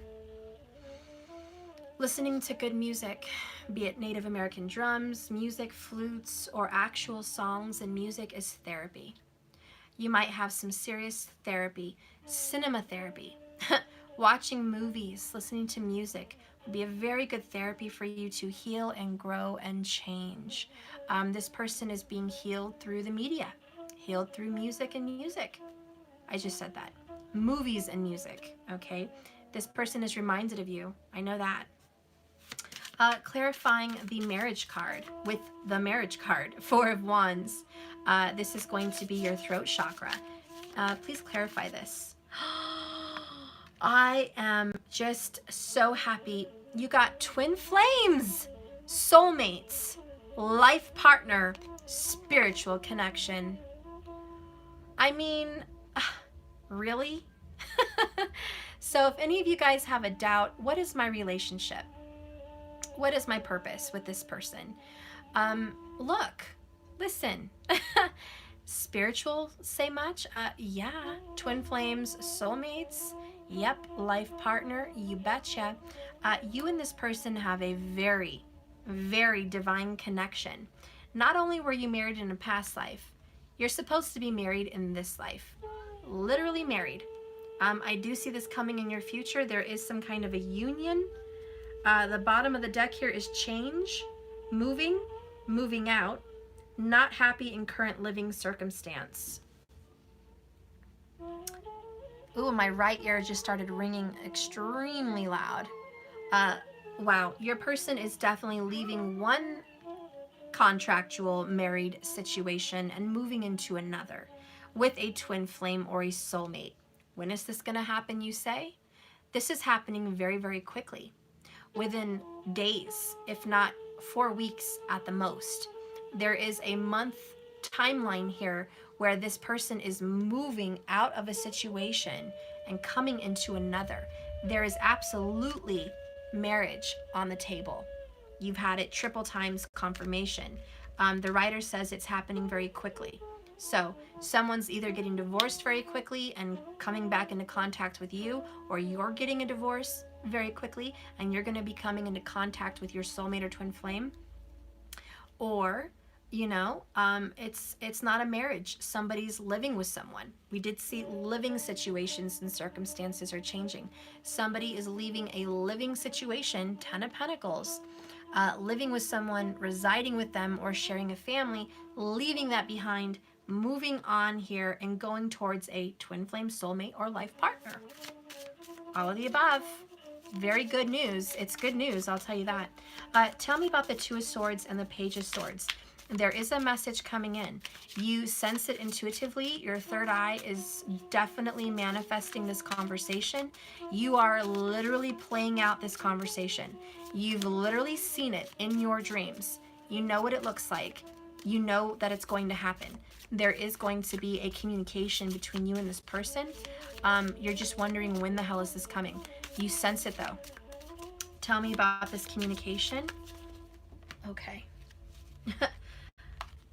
The communication is going to be, number one, toxic lover.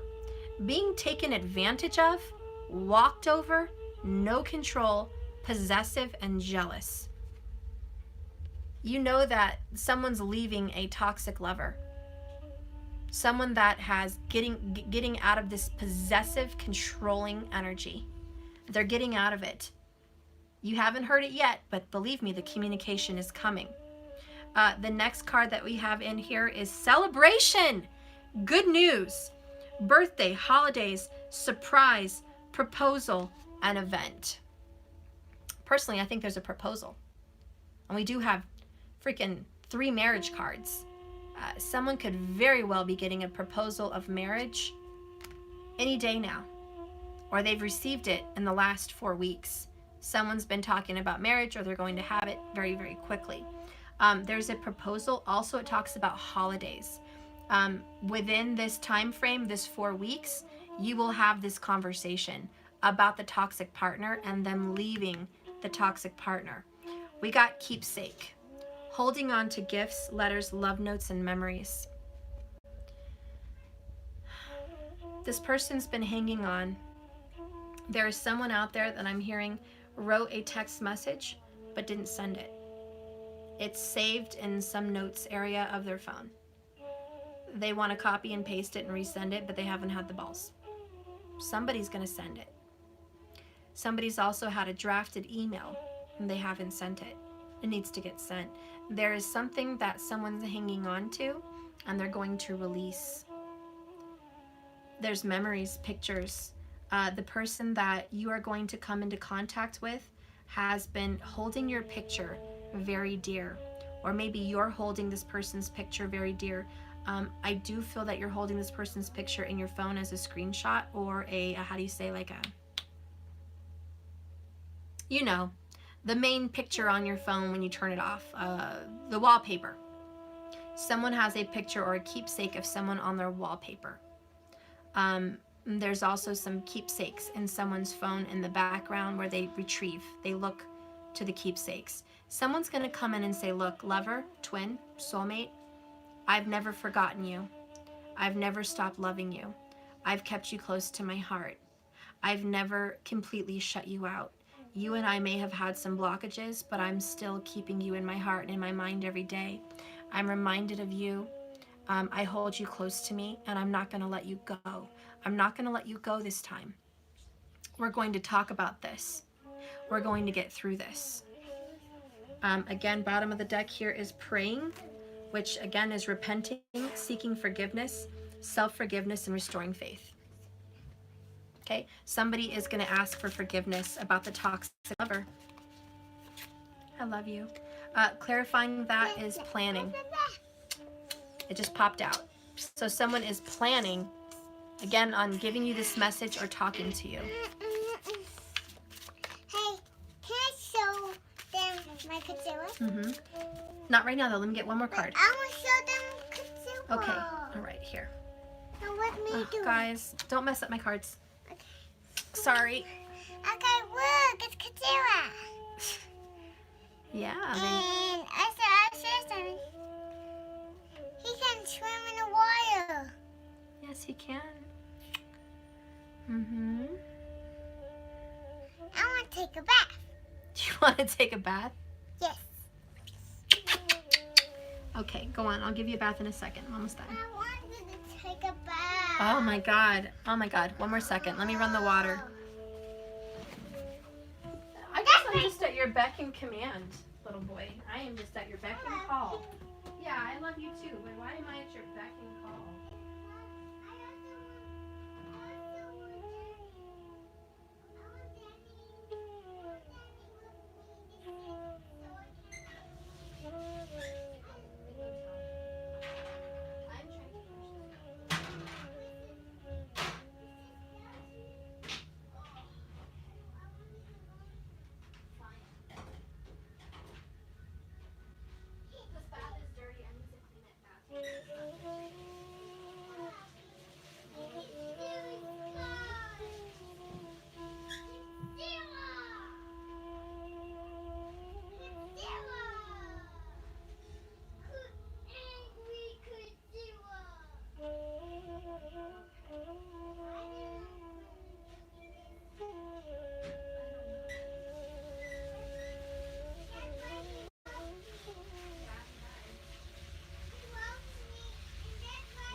Okay, guys, let's finish this up. My poor little squirt's like, Mom, you've been on a video 3 hours. What's going on?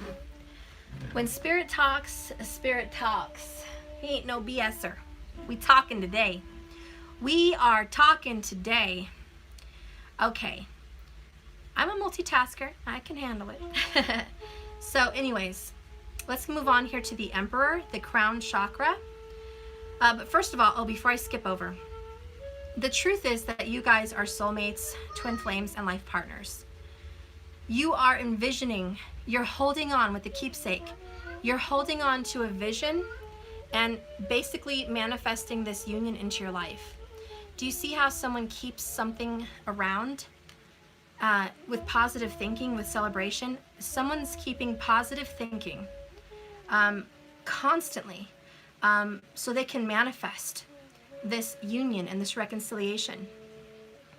Someone also may have a bad habit of thinking about the toxic karmic a lot. Get that toxic karmic out of your mind. Let go of that toxic karmic.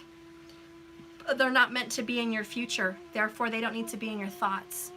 This is very difficult. It's something I myself struggle with. Get the karmic out of your mind. The sooner this karmic is out of your mind, out of your thoughts, out of your home, out of your phone, They are out of your life. They will not make it to the future manifestation. Get them out so they can hit the exit button and exit, okay? Let's get those toxic feelings out of our mind.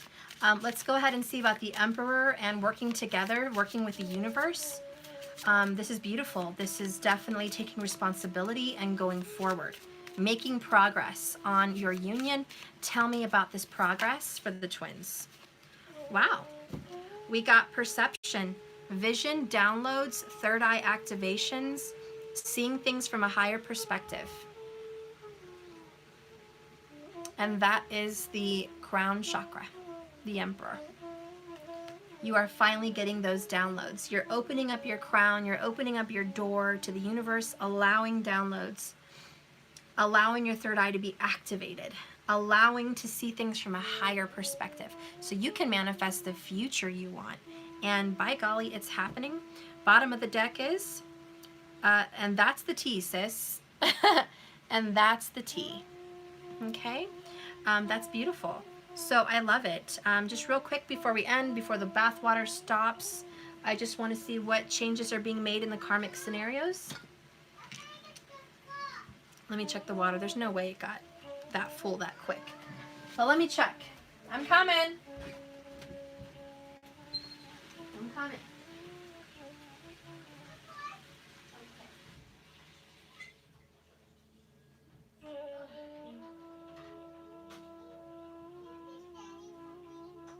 Yep.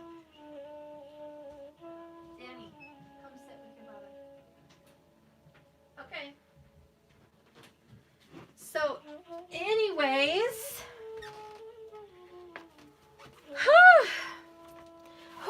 long reading, baby. God bless you for making it to this point, whoever's watching and whoever's watching in the future. God bless you. Okay, you're a trooper. You're a trooper. You can see this to the end. If you can see this reading to the end, you're going to see your union. Mark my words. If you can handle this long reading, you are going to get a grip and a handle of this union, and it's yours. Trust me. You have determination. Okay. Anyways, let's go ahead and see what's being broken in the karmic situation. What's being broken in the karmic situation for whoever, feminine, masculine, doesn't matter. Tell me what's being dealt with and basically tossed to the wayside. What is being done with? We have time, waiting for the right timing, impatience, and antsy.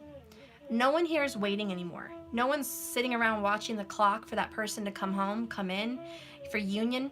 No one's waiting anymore. No, everyone's living their life, manifesting, living your best life.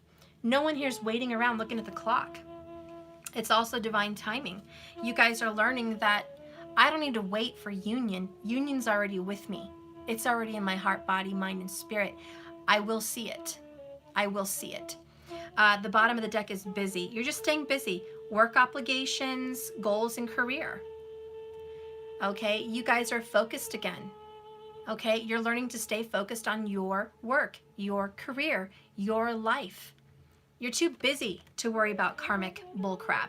You guys are probably telling me, Steph, we're not even worried about karmic bullcrap. We're doing our own thing now. We're not worried about the karmics. Good.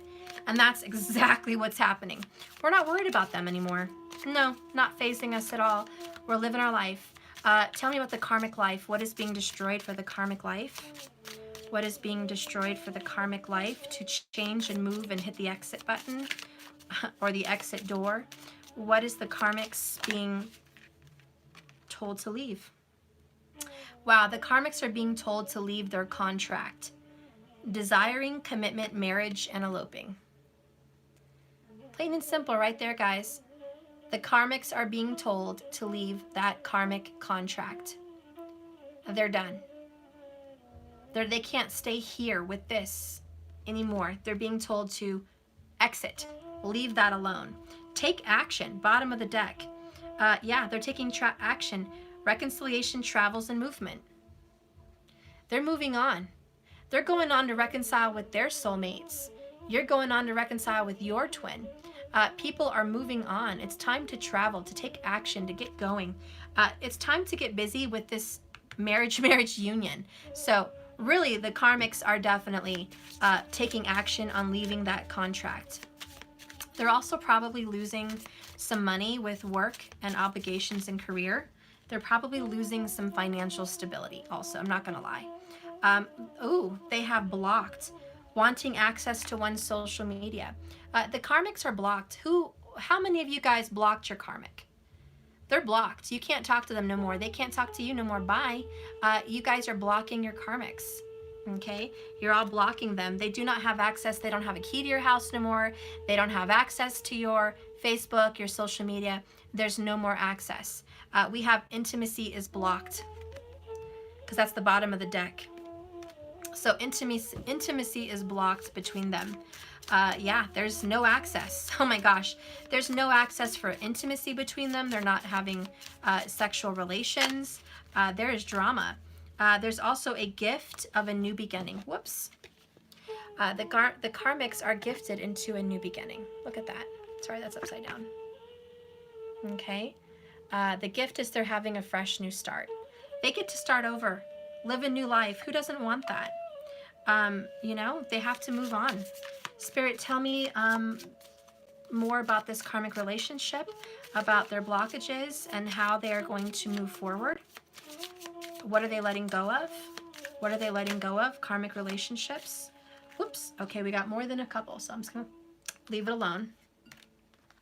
The karmics are letting go of obsessing about the third party. We have obsession, third party. And it says person interfering romantically or non-romantically, third party. And they're giving up the obsession. Some karmics were really obsessed about the cheating, the infidelity, the lies, the third party. They're not anymore. The karmics are done obsessing about this. Okay, they just want to move on and have a better life. Yeah, they're learning their lessons. Look at that. Yay! Karmics went to school. Karmics went to school. Karmics learned some lessons. Yay! We have chit chat over dinner and drinks and wine. So they've had a conversation, possibly for some about divorce, for some about separation legally, for some about moving out, for some about the ending of the relationship, for some closure, just closure to the whole third party situation. They are literally addressing it like adults and saying, we need closure. It's time to move on. We're done obsessing about each other. We have this to look forward to. We have a union with a soulmate, twin flame, and life partner. Someone that we're anchored to. You know, there's someone out there, and this karmic situation isn't it. The masks are coming down. Not what they post to be or feel is a deception. So the masks are falling. The fake book is coming down. The falsities, the persona, the mask in front of everybody that everything's okay in their karmic relationship, it's not. And finally, the mask is falling down. Lastly, I have seeking advice, help from friends, family, wanting to ask for help or holding back. Support, advice, help, guidance, and assistance. A lot of them are getting therapy. They're getting help from pastors, preachers, counselors, therapists, tarot card readers, healers. They're getting help and support. Okay, so they are getting help and support. So that's beautiful. Whoever needs support, go get it. You need that, and that's okay. And some of these karmics need some help. They need a little medicine to keep their anxiety down. They need a pastor to help them regroup and find strength in their roots, to hit rock bottom and get their foundation alive again. They're going rock bottom and they have to move up, just like I did, just like you did, just like everybody. They're having to lift themselves up out of the ashes, and that's good. And they're getting the help. They're learning the lessons. They're having grown-up talks. They are being gifted new beginnings, just like you guys. And it's all about moving on, letting go of what's holding you back, okay? And going forward. And that's really the energy of what's happening. I'll pull an oracle and we will finally end this reading. I'm so sorry it's been so long. God bless you for still watching. Okay, it's very appreciated. Let me get my book here.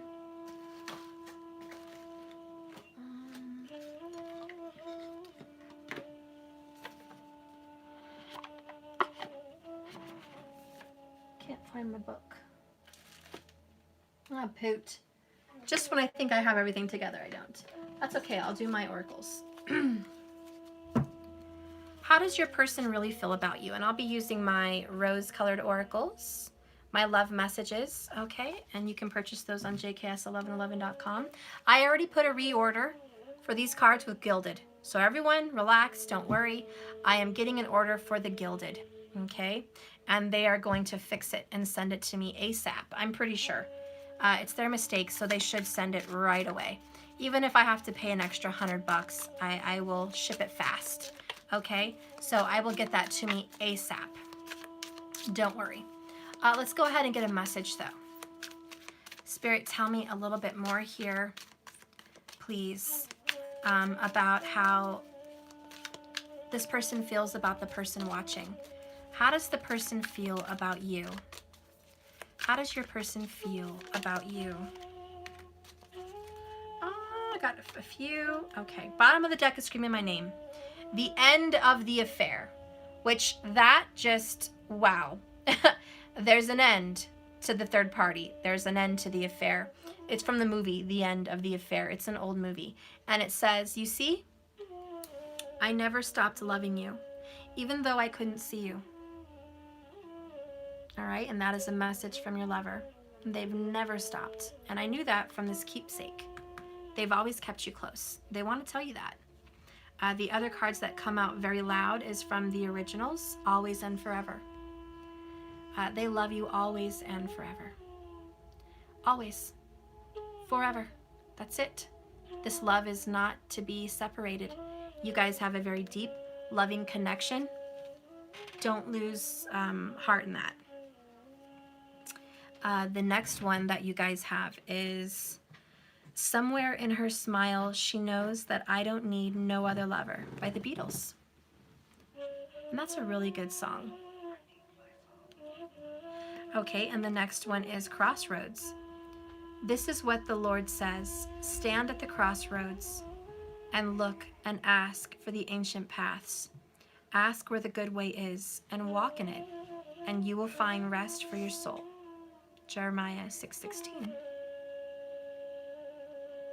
So your person is at a crossroads. They feel that way. They know that somewhere deep in your broken heart, you know that they don't need anybody else, that you're it for them. You do it for them, okay? They know that, and they know that you know that deep down, and they've never stopped loving you, and that is definitely a message. They've never quit. Let's get another couple oracles here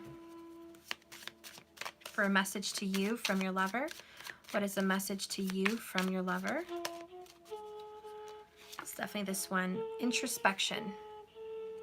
They're doing the work. They're going within. They're looking inside themselves. They are definitely looking at the man or the woman in the mirror. They want you to know that. They are planning on coming towards you. Okay, they are making plans. They're figuring it out. King of Swords kind of energy. And bottom of the deck is synchronicity. They are seeing angel numbers 777, 111, 555, etc., etc. Seeing significant numbers, birthdays, favorite numbers, names, and etc. They do see the synchronicity between you guys. Okay? They are going through a conflict right now with their karmic. You know, they just want you to know there is some conflict. And that is part of the reason there's some silence, you know, to be honest. Under that is they were in denial for some period. Okay, they were in denial. They were blindfolded. They were trying to figure things out. They didn't really know all of this yet. It's all coming to them now. And lastly, change. Moving out, not happy in current living circumstance. They want you to know they're in the process of moving. They're on their way out the door. Their boxes and bags are packed. And yes, they are losing finances in the situation. It's an empty wallet. Someone is going broke. Lack of financial stability. Okay, they've been struggling with that. I told you that since the beginning of this reading 3 hours ago. Sorry it was so long. The last oracles I'll pull are my bubble oracles, which are for sale also. You can get those at jks1111.com, my little bubble oracles. Let's go ahead and get a message here. Give me a beautiful message from your lover to you. What is the message from your lover to you? You have life renewed. Yes, the birth. Look at the little butterflies in their cocoons. There's a rebirth. There's a birth happening. You guys are going to have a fresh beginning and a renew. Not a new life, but life renewed. Okay? This is the same life. It's just renewed. You guys are going to have a rebirth to your situation. Bottom of the deck is they are moving on. They are moving on from the karmic. They're moving up, moving out, moving on, period. A lot of them are literally moving is what I'm picking up, which is beautiful. And I'll just get one oracle for the reading. It's going to be a short oracle reading. Let's see which one I will pick. I'll do a transformation. You guys like that one? Wait, or I can do the Everyday Witch. Let's do the Everyday Witch. She's fun. Everyday Witch. This is a really fun oracle. I love it. You guys should totally get it. The Everyday Witch. Love this oracle. Everyday Witch oracle. Wait till you guys see my oracle. I'm making it. I will be writing a book and it will have a box. I'm making my own oracle and it will be sold in like Amazon and everywhere. So I'm in process of doing that. It's going to be so exciting. Having a public oracle like that. Oh, can't wait. Okay, so let's go ahead and see this Everyday Witch. Woo!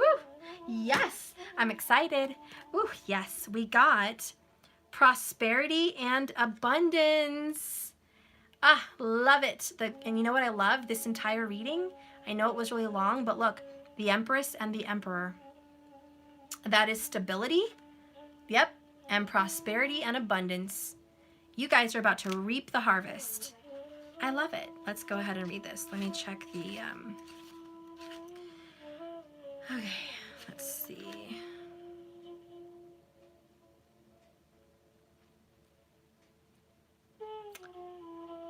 Oh, guess what? It's on page number 33.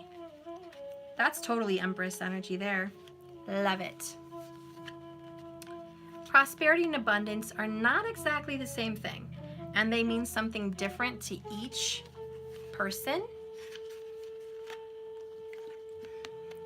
Prosperity usually has to do with monetary success, but it can also mean the feeling of success and good fortune, which you can have even without money. Abundance means having enough of what you need, plus maybe a little bit more. Feeling as though you have prosperity and abundance is less about how much money you have in the bank, but how you view your life. Remember, you can count your blessings instead of just the coins in your wallet.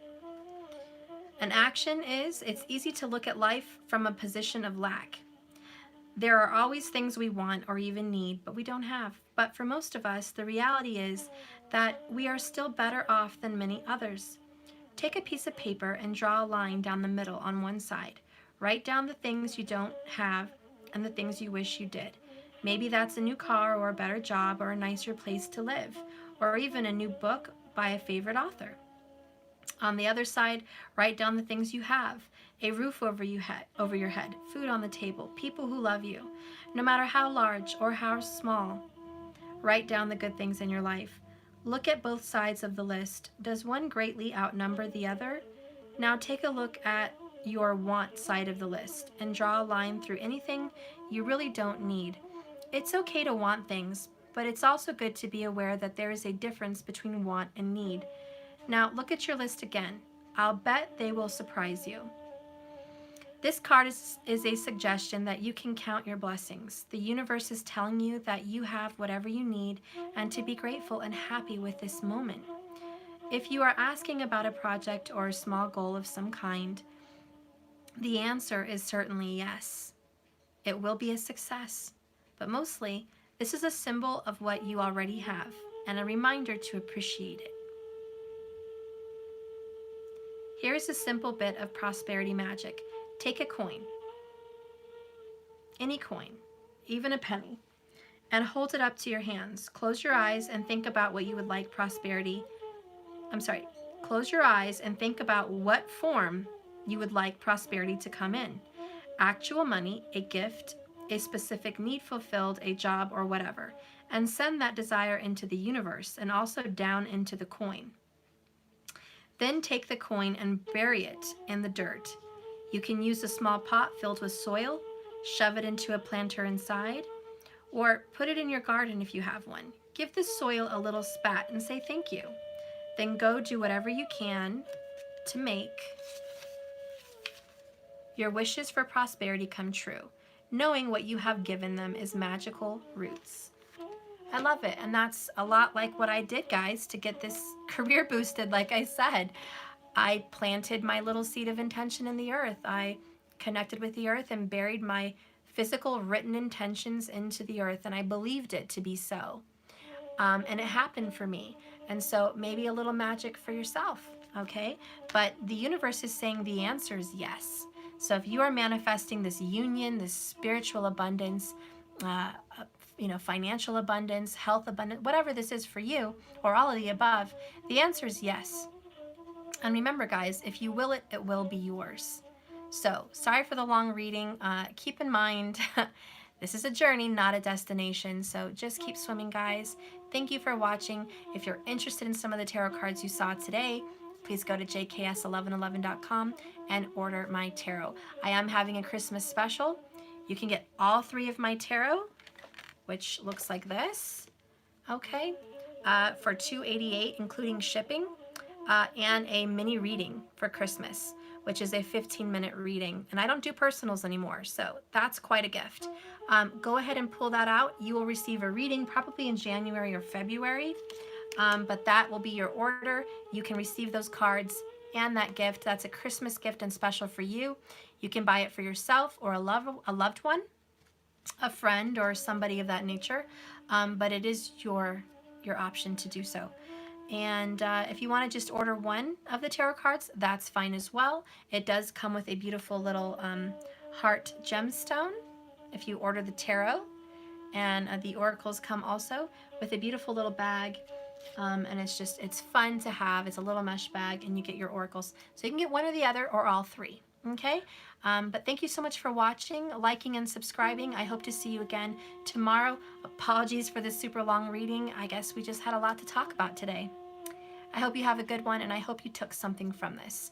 If you're still watching this to the bitter end, thank you. And I guarantee if you're still here, you are going to have success in your relationship. Because if you had enough stamina and determination and strength to take something from this reading, then you will take charge of your life and you will have union. I know it, because you have that kind of stamina, that kind of determination. So keep up the good work and just keep swimming. I love you guys. Thank you for watching. Have a great, beautiful, wonderful day.